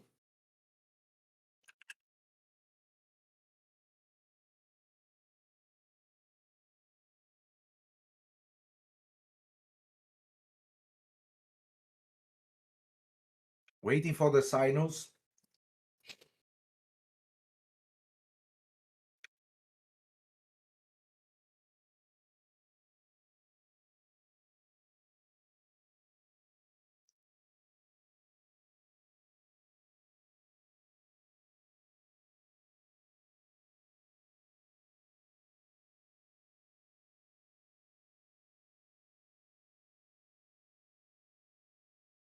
Waiting for the signals to come up for us to see the battle.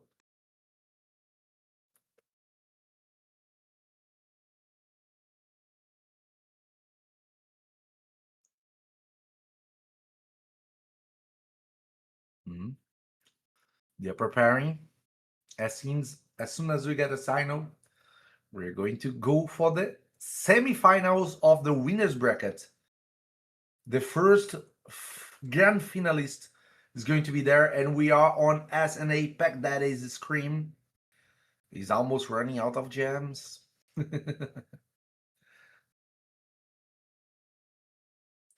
But he's ready for the deck of fate tomorrow with 22 triangles.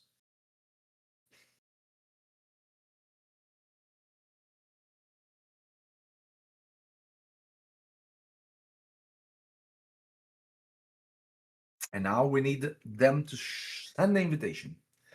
SP Simobi against SNA Pack Daddy.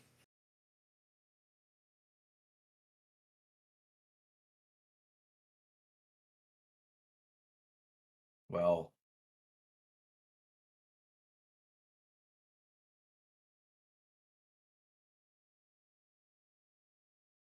what?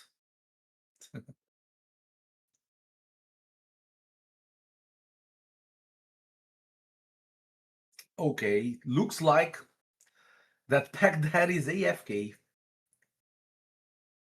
We are trying to contact him to see if he manifests anything.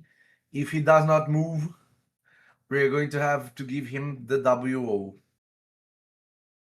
And Simobi moves to the next round if that's the case. What a pity. On the semifinals. Come on, Pack Daddy, wake up. Wake up. Give us a show.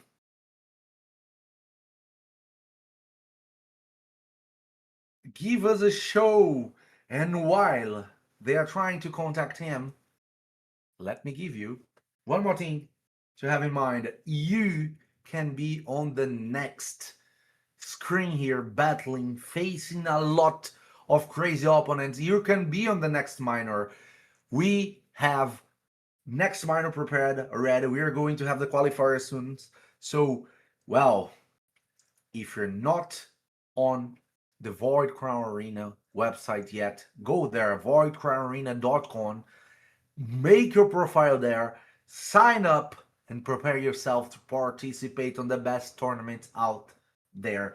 You can be the next one narrated here, being casted by us, maybe probably another cast besides me on the next time, and competing against the best players out there, having your participation on the live arena scenario here, the competitive scenario of Raid.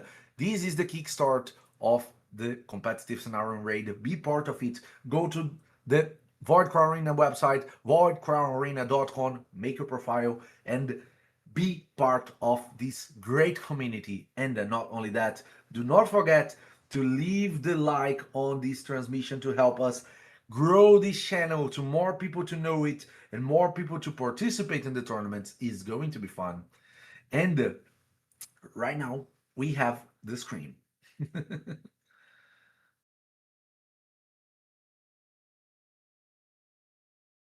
We have Pax Dad's screen. He's back. Well, he's trying to find Simobi.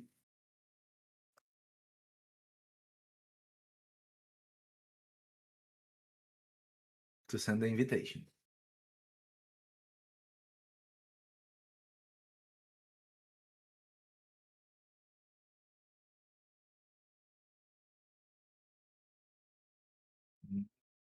He seems not to be finding it.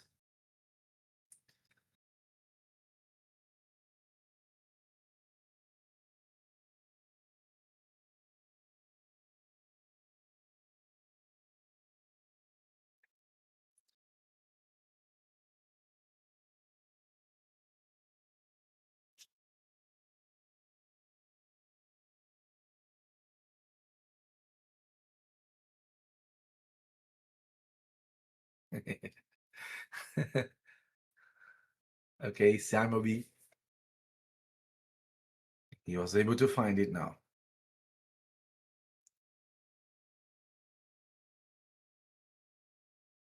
And now we are ready to have our next battle. The first semi-final, the semi-final of the winner bracket. Both Pack Daddy and Simobi are undefeated until now. And we are having the first pick of the first battle on Simobi's hand. Let's go. It is still a best out of 3. We are only going to have a best out of 5 on the grand finale. First pick coming from Simobi, it is the Storm Calamarius. SNA Pack Dad answered that with a Grixia and Predator pick. What's going to be next? What's going to be next?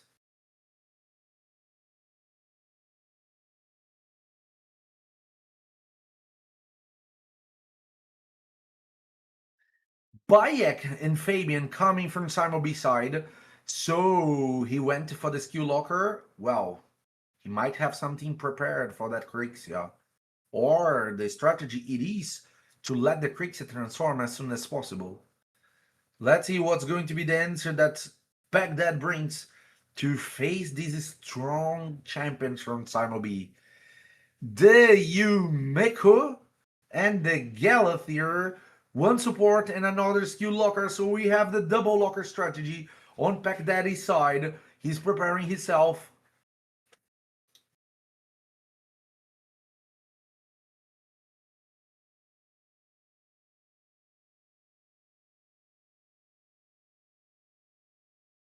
Last two picks coming from Simon B.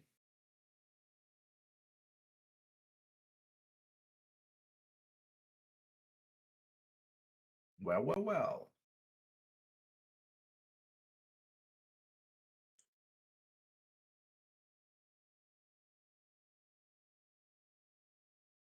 Okay, Teodosin Donatello on his side. So, Hackathon as the final pick from Pack Daddy. What is he going to take away from Simo? That surprises me. Interesting choice. Really interesting choice. What's going to be the ban of Simo B? Wow, Yumeko going out. And now we have the aura of Hackathon and the aura of Fabian being selected. Fabian do the first move. He took away everybody's excuse but the Predator. Crixia transforming to the second form. A red giving some stacks of Storm Call to the horse and reestablishing everybody's excuse. But that stacks of Storm Call are very dangerous. Okay, we have buffs to protect, buffs from the horse. A3 and everybody is stunned by the Galathier. The Galathier managed to survive, so he was able to cleanse everybody. Oh my god. A3 coming from the Hackathon. What it is going to be the next move? He can only A1 with good selecting things. Wow. A2 coming from the Crixia on the right moment to remove stacks from Simon B's team. So he's ready to use an AoE. Is he going to do it? And he's going to do it. He killed one champion, 20% evade on this Predator. Not more than that because of the passive of Donatello prevent some deaths. And now we have the unkillable on their heads. And they are heavily buffed. Very heavily buffed. So, is he going to transform? Yes, he's going to transform. He's going to remove all these buffs. And he did it. He did it. Now the horse has to use the A1. And this A1 is going to proc the counterattack. This is the best moment of the match to him. Because Pack Daddy now has a way of dealing with the champions on the other side. Let's see if he can deliver good blows on this Theodosia, enough to kill her. Oh, she did the cleanse. She did the cleanse, and this is major impactful. Okay, we're going to have the stun here. Ooh. No target to him. Well, he cleansed. Skill locking. And removed the counterattack. Well, the situation changed very fast. Here, Pack Daddy had the control. Now the table was turned. into favor of Simobi, because now he restored his champions, he cleansed it on the right moment, and now Spec that it got no skills on his champions, and the difference of the buffs makes that. Oh my god, the counterattack's coming. Boom. Oh, evade. 20% evade. Another 20% evade. Another 20% evade. Oh my god, what is this? That 20% of the luck. Okay, but he cannot target much. No way he didn't kill him.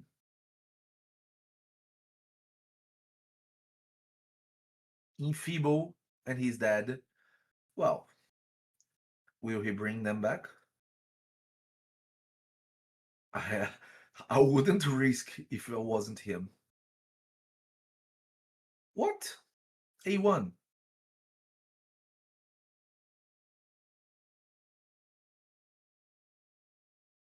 Very risk movies coming from Pack Daddy. And he gave time to Simobi reestablish more of his skills. So I don't know if that was the great call to delay. Because now the horse is coming. And he managed to destroy his team. Well, that Theodosia gave the solid ground to the team to play. 1-0 Simobi on the first fight. Now it is Pekdad that has the first pick. He's sending the invitation, and now he has first pick.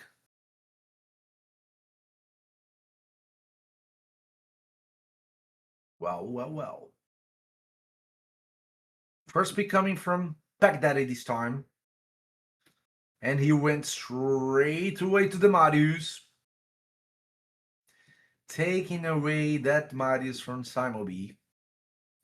The same Marius that made his life very hard on the last battle.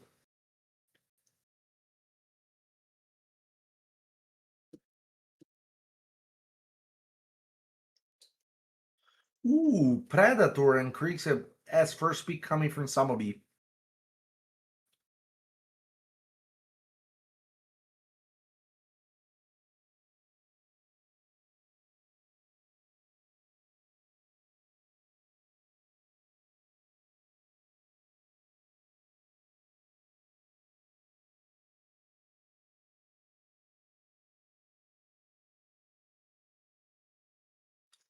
Okay.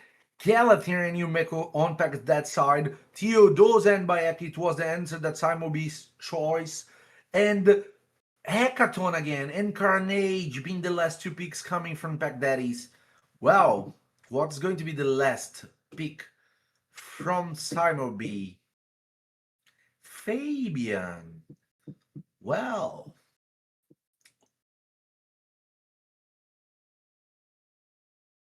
The bun is going to put a major role here.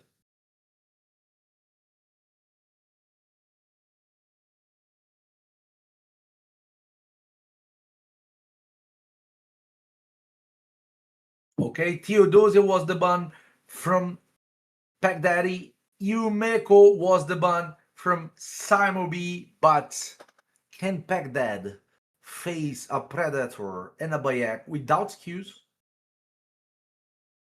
This is a hard team to face without skills.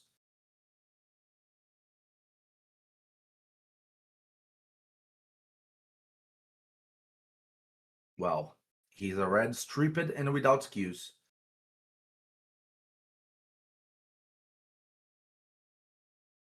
Ooh, he's going to gamble everything into that strip.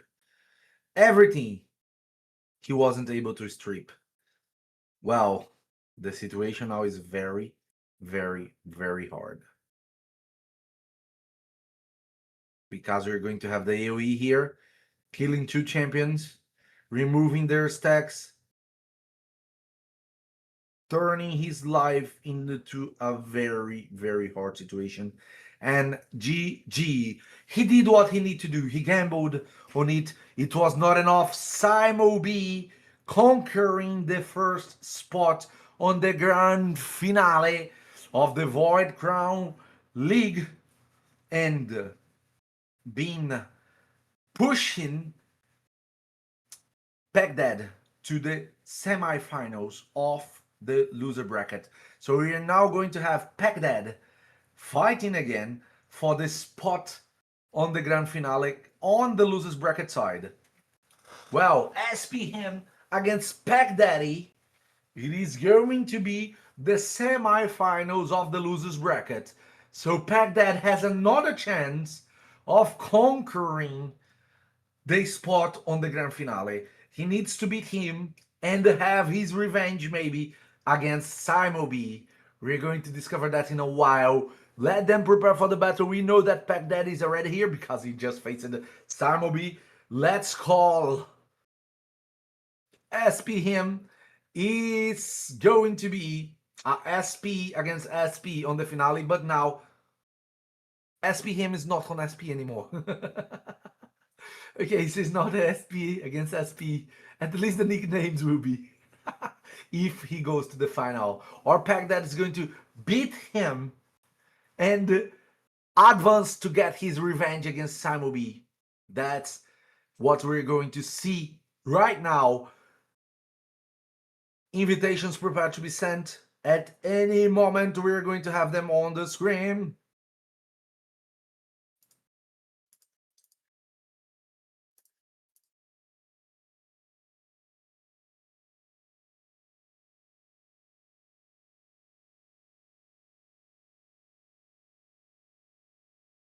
Just let them send.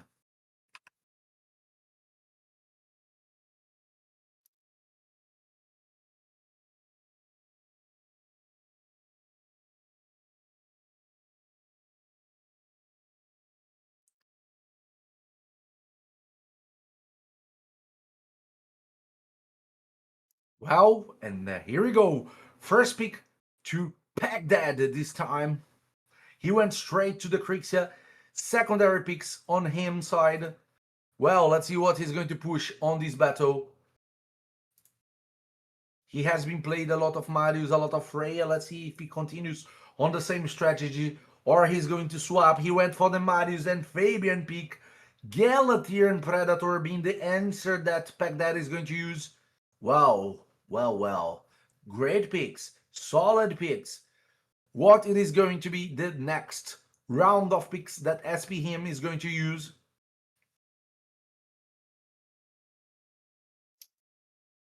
We might see good strategies coming here.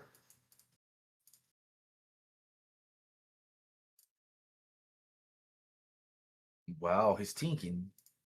He's thinking to not make the wrong choices because this is worth a spot on the grand finale of the tournament.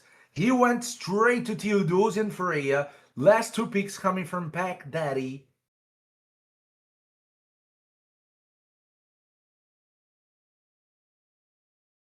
Well, the Hackathon and the Glycera.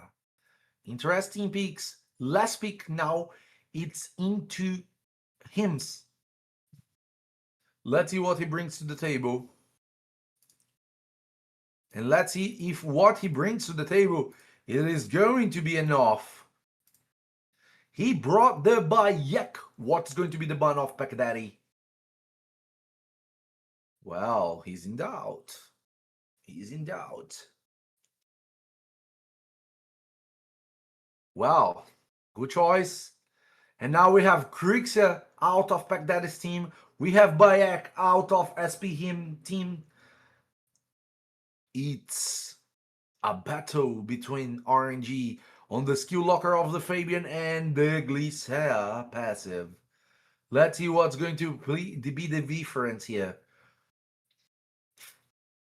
Okay, he's starting with the speed boost of the Freya, followed by the 8-3 of the Fabian, trying to lock the skills.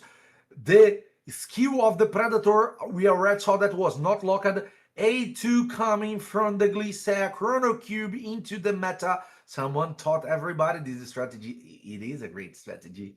And now his speed boost. The Galathier is still locked at A1 from him, taking stacks of the Mercurio. And we have now the Hekaton able to do his move. What it is going to be?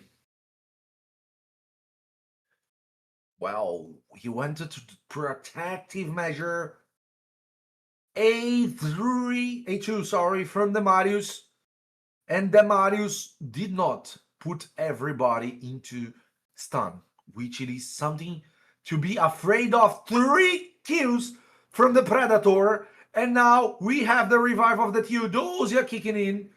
Gosh, the Predator from Pack Daddy is fully stacked. Counter attack from the Marius, putting in Feeble. But, oh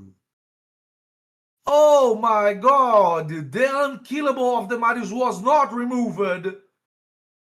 Well, he took away the Freya with the A2 that cannot land weak hits if you have more buffs, and it wasn't enough.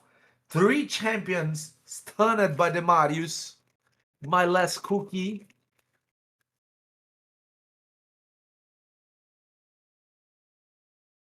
A3, nuker down. GG. Hasta la vista, baby. With that block revive, the chances are all in Pax Daddy's side, because we don't have any more nukers on SP him side.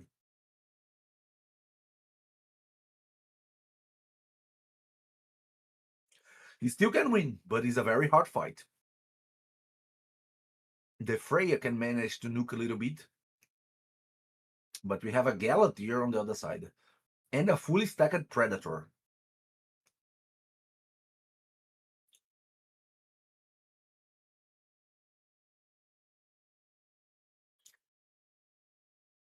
Oh my god, look at the damage.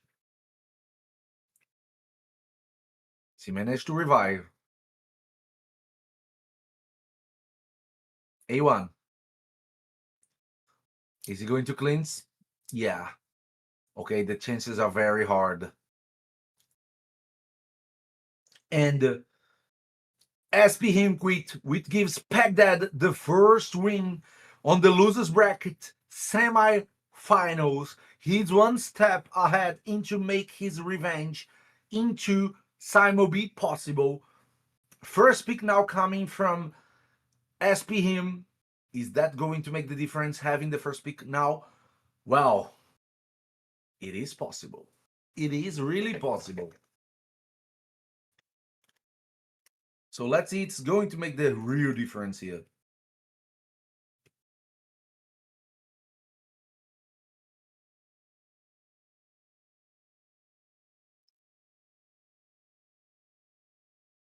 First pick coming from him, it was the Crixia, not the Marius. Interesting. Pack that went for the Predator plus the Galathier.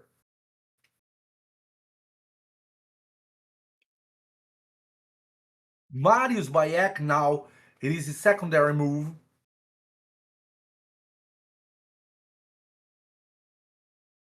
Coming from Pack that we have Hekaton and the Glycea. What's going to be next?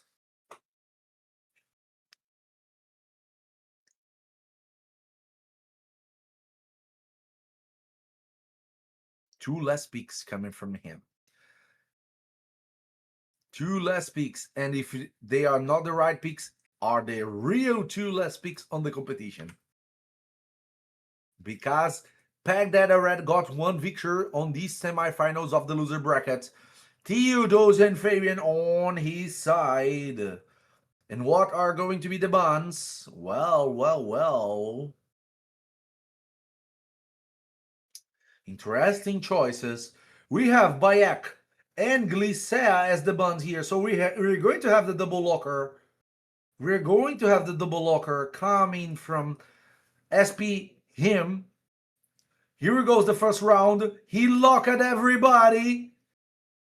Okay, the situation is already a little bit hard. He locked them again. Now we're going to have the horse making his move. A2, stunning two champions. Well. A2 of the Fabian, petrify, counterattack from the Predator, 20% of evade at the moment. A1, only 20% of evade on the Predator. Revive coming from Theodosia. Counterattack from the Pred Boy, 20% working. Another A3 coming from the horse, 20% working again. HP equalization from the Theodosia is working. She transforms, swaps to the second form, and goes for the sleep. Okay, now we have the Krixia transforming, also reestablishing all the skews. The horse is going for a stun and a A1. Okay, the Predator is dead. We only have the Galateer against everybody on his side. So the first pick really made a difference.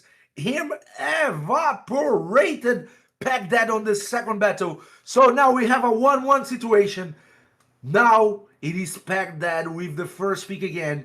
This is going to be the decisive battle between these two, because whoever wins this next battle, it is going to guarantee the spot on the grand finale to face Simobi. Alright. Now we have Krixia being the first pick from from Pack Daddy. Well, let's see if that's make the difference, because these mind games is really doing the difference. Marius and Predator, it was the answer that him used against these picks of Pack Daddy. Well, the Predator was the main nuker that Pack Daddy used on all his battles until now. Is that going to be enough to counter the gameplay that he's planning on his mind? Let's see. Because options, we can see on the screen that he has many. Now he's going for the second picks. Galateer and Carnage are the confirmations that are putting. 3 mythical champions are red selected on Pack's Dead side. 2 legendary champions selected on SP Hint side. And he went with the Theodosia and the Freya. The 2 supports to the 2 nukers. And he has the Joker card in the end with the last pick. Fabian went for the double locker and the almighty Hekaton. Last 2 picks from Pack Daddy. Well. Last pick of him. It is what he needs to do to disable the defenses of Pack Daddy. He has the opportunity. Let's see what he's going to bring to the table.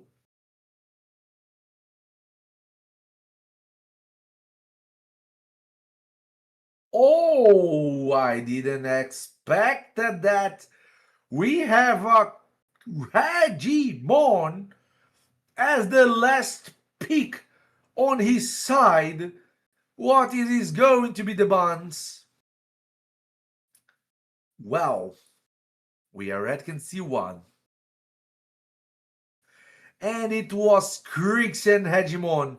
Krixia out of Pack Daddy's team, Regimon out of SP Hint's team.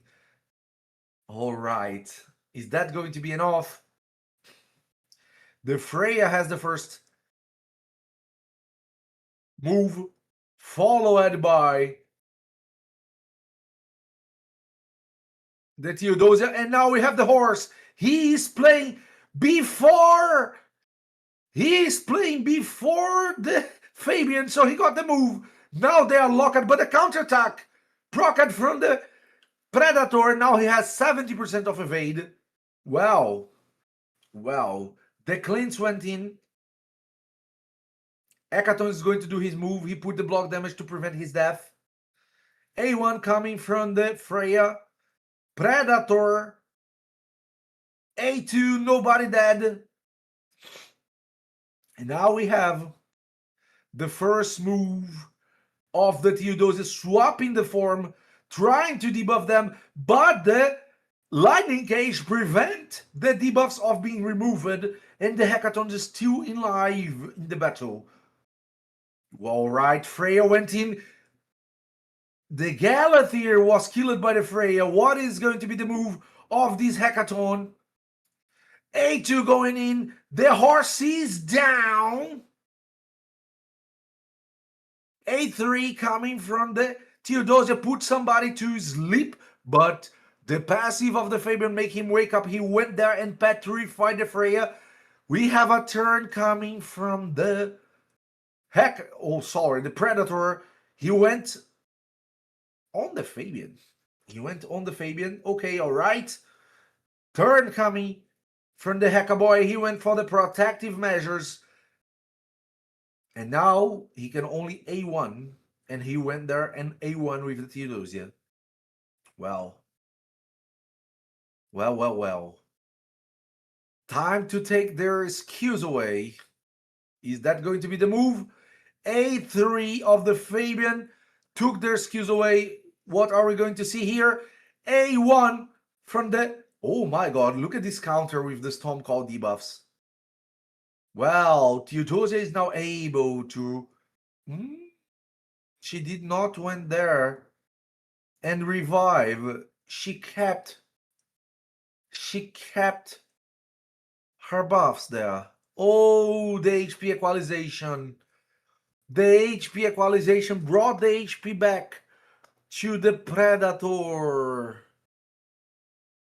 Now, the choices that were clear are not that clear anymore. Now he's going to be able to bring them back. The situation is not on the favor of Pack Daddy because now he only has Hekaton against all the team. But if a champion can do it, is this dude. Let's go, Hekaton. Are you going to make the show? What is he going to do? A2 of the Hekaton, 1 HP out there, but he is only surviving with 1 HP, which brings him to beat Pack Daddy twice in a row, making the comeback and guaranteeing him the last spot on the grand finale, winning the losers bracket, grant him the spot on the grand finale, and we're going to have SP him against SP Simo B on the grand finale. For sure, SP him is not on SP anymore, but he still uses the nickname on the tournament and not in game. Okay. We are going to have SP him against SP Simo B on the grand finale. On the grand finale, we have a difference. It's not best out of 3. It is best out of 5. We're going to have 5 battles between these two guys here. Starting in a while. Let's go. Let's make that happen. Great, amazing battles. Amazing battles everywhere. We had insane fights on the winners bracket and on the losers bracket. Everybody that made their way still there deserve it. We have SP Simo B undefeated till now. We have SP him with only 1 defeat until now, and they won everything besides that. That's going to be a crazy match. Let's go. Is the underdog that I don't even know who is the underdog between these two going to win? Well, this is going to be the grand finale. SP Simo B against SP him. The Void League Minors of April is coming to an end on the next best out of 5.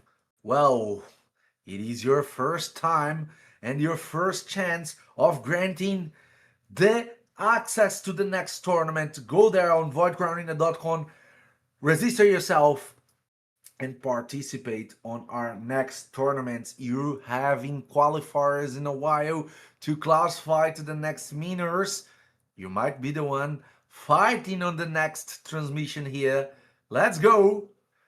We are granting them the transmission links, and we are going to have screen in a while.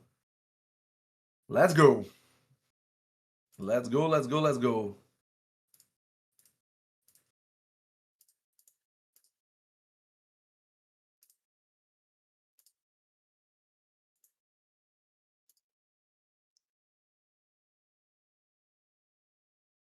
while we get the screams, let's wait for the moves to be done. In a while, our support teams are going to put them on the screen for us to have the first part of the grand finale.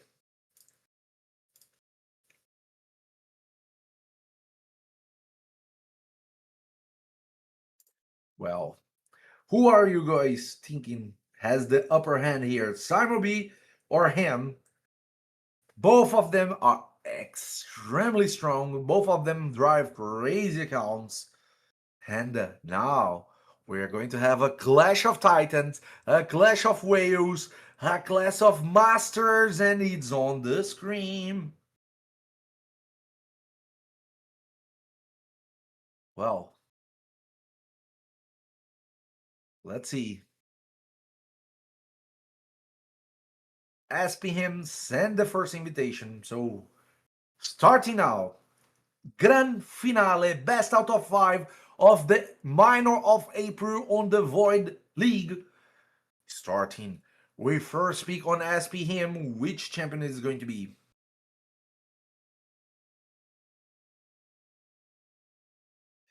The Marius is the first selected champion. Krixa and Bayek straight away as enter from Simon B. Very first picks are traditional meta selections.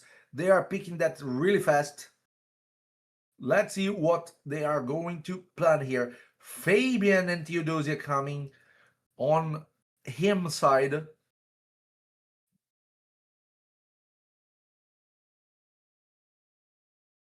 And now, what's going to be the answer that Simon B brings to that?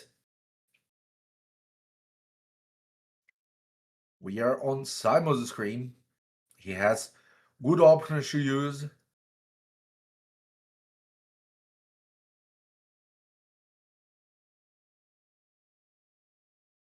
On my screen, I only see +4 6 star on everything.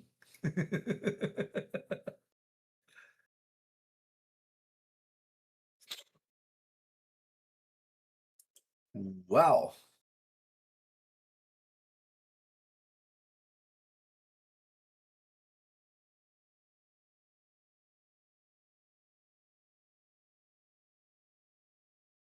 Nice and Predator. Good selections. Heavy champions.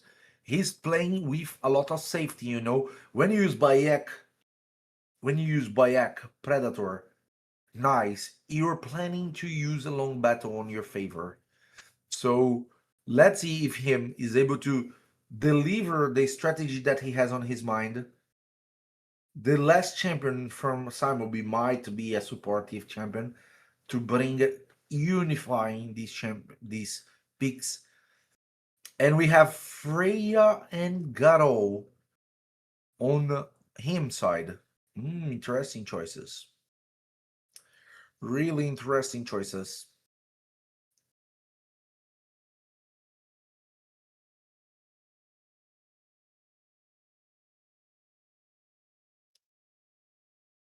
Oh, let's be coming from Simon B. It is the Yumako. So what are going to be the selections here?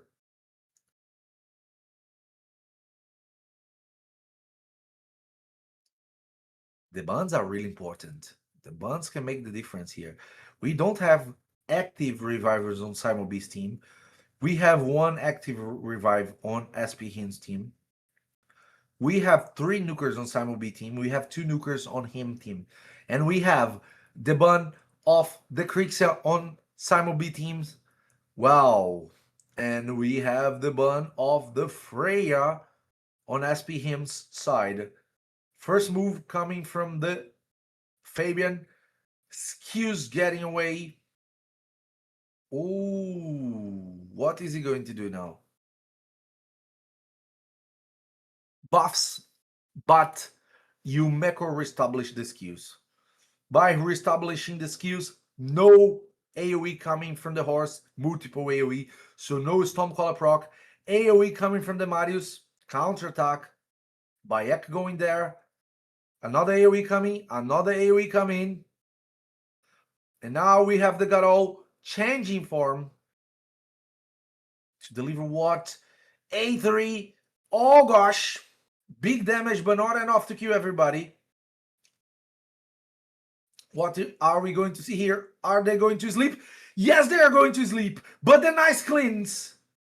The nice cleanse. He's going to swap form to bring an AoE to the table. He brought back the Yumeko.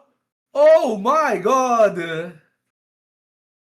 Now we have a difficult situation on his side. That swapping form, it is really good into favor of Simon B. Now we have the Theodosia having to survive this barrage. It was not enough.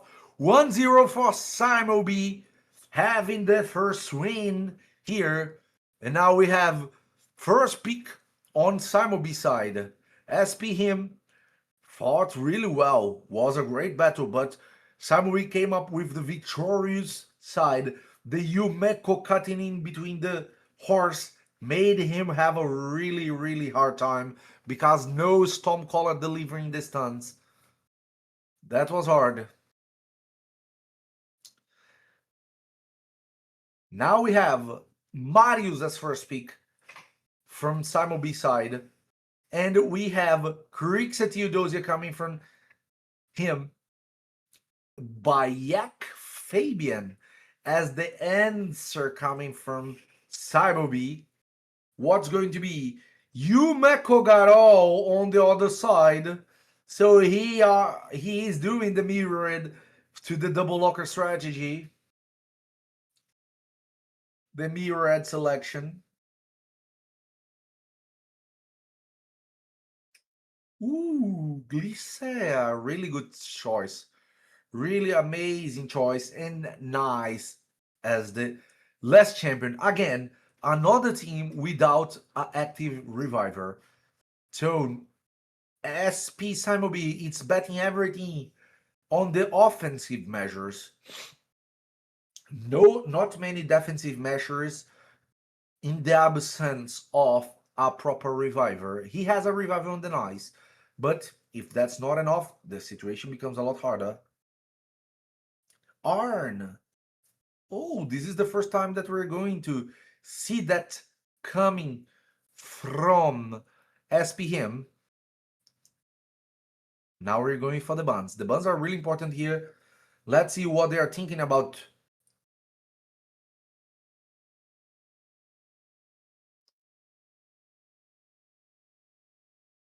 Okay, we have the buns on the screen. Yumeko on him side. Fabian. Oh, sorry, Bayek on Simon B's team. Well. Now we're going to have everything bet on this. On this Arn. The strategy, it's been around the Arn. We have the skills replaced here. It's going to deliver. Oh my god. Removed everybody. And now we have the freeze. If these Arn do not play before the nice, it is over. Oh, boom, block revive on the Nuka. We still got the possibility of reviving the Garou, but with everybody stunned, it's not going to be easy to play before him. And we have a very fast battle. Simon B 2-0. And now we have one more first pick coming from SP him. It is a dominant battle here. We have a lot of solid picks on both sides, but it is been a hard battle to him. Now he has 2-0 and he needs 2 wins in a row to grant him the victory here. It is not going to be easy, but it is possible. Let's see if he's able to big comeback, put in his scream, the Marius as first pick. And we have Krixa Bayek as answer to Simon B side. Oh my gosh, not going to be easy. Not going to be easy, but it is possible. We have now more 2 picks from the SP him side. Theodosian Eyes on his side. Now he's taking away the Nice. That was the main peak of Simon B before. Now we're going to see what are going to be the options that are going to be dealt here. Ooh, interesting.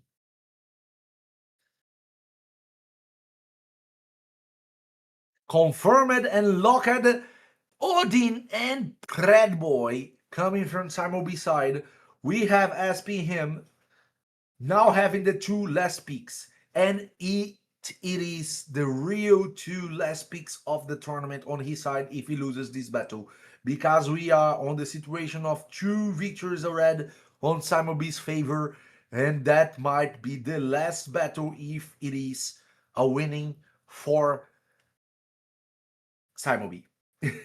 So the pressure is on SPM, but we believe in victors. We believe in comebacks. We believe that everything it is possible. So let's go him. Show him. Show him what you're capable of. Beat him. Make him suffer on the hands of your knives. And we still got one last pick from Simon B, and it is going to be Nyanhe. Well. Let's see what are going to be the manifestations here.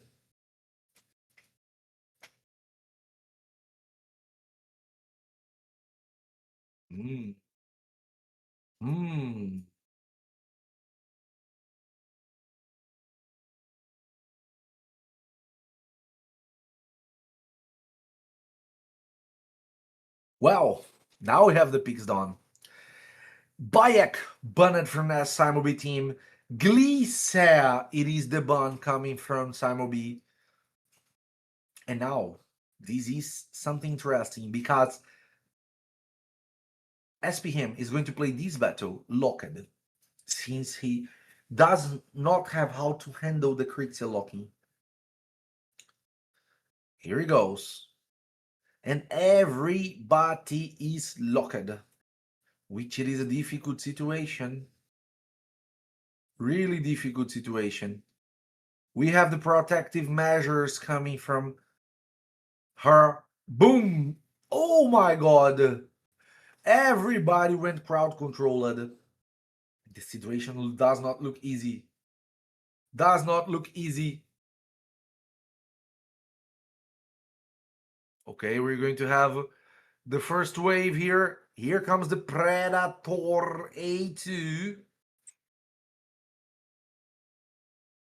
And it went there. Killed 2 champions. Denianhe went down. Well, everybody's protected. What it is going to do? Well. Okay, she come back, killed the Crixia. Crewtrax are doing an amazing job.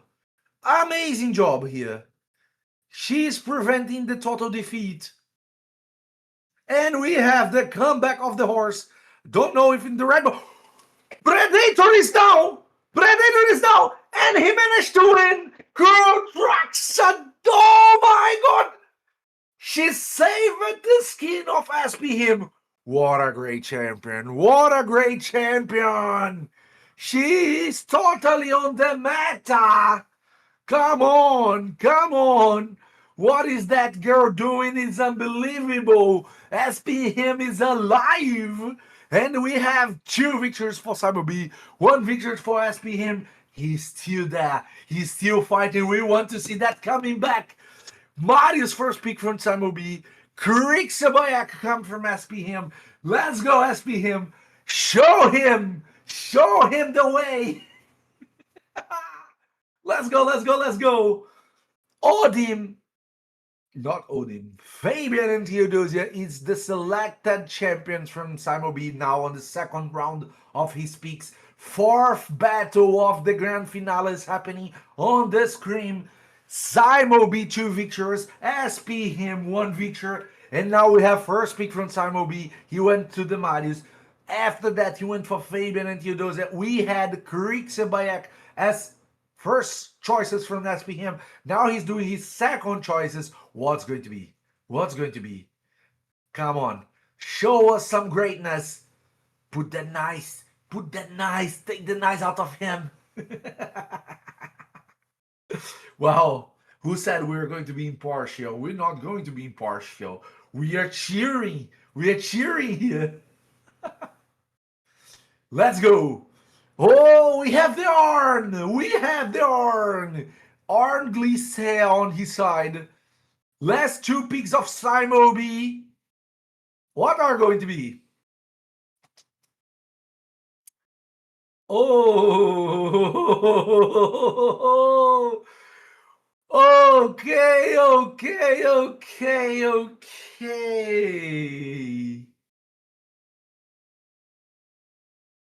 Waiting for him to confirm, and there she is. Nice and good truck, so he mitigate the peak that just brought SPM a crazy victory.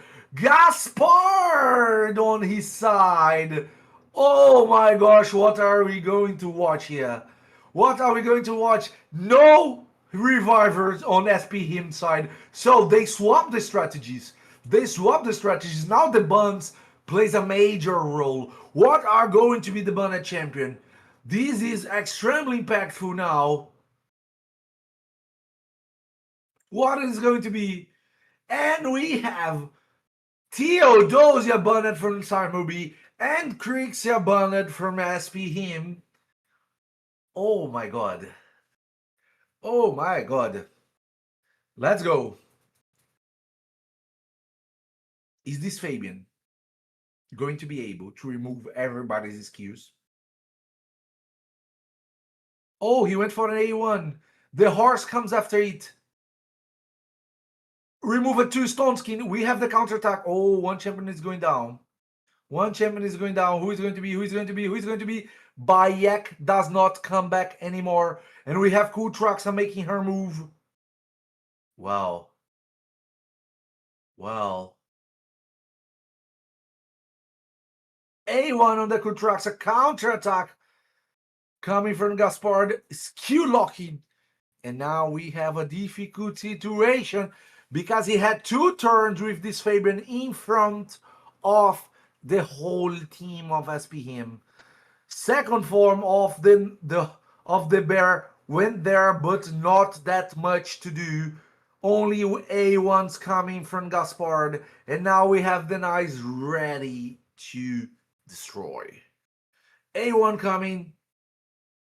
A2 on the Gaspard. Block revive is out there. Block revive on one champion. Another one is down, and we have the final result. Simobi 3-1 on him. Congratulations to the first winner of the minor. We have Simobi as the great winner of the night. What a grand finale. What a grand finale. Congratulations SPM to participate. It was a great showcase here. It was a great match. I was cheering like crazy. Okay, so thank you very much, both of you. Not only both of you, thank you very much everybody that participate on the tournament. Not only the players, but the ones that made that possible. Thank you very much to all the collaborators that we had on that, to the viewers, to the chat, to the audience, to the ones working behind the scene here to make this tournament possible, to make this stream possible. Congratulations, Simobi and Lowy, the driver, for the amazing victory. Congratulations, SPM, to the great showcase and the second place. And we have the crown of the Void Crown now belongs to Simobi on the first minor. Congratulations to the first winner of the night. And with that, we finish our first minor. The April minor is coming to an end. Congratulations to everybody. If you're not there on Void Crown Arena, go there, voidcrownarena.com, sign up, make your profile, register, and participate on the next tournament. This is the competitive scenario being born. Thank you very much. Christian signing off, and as always, it was a pleasure. See you next time.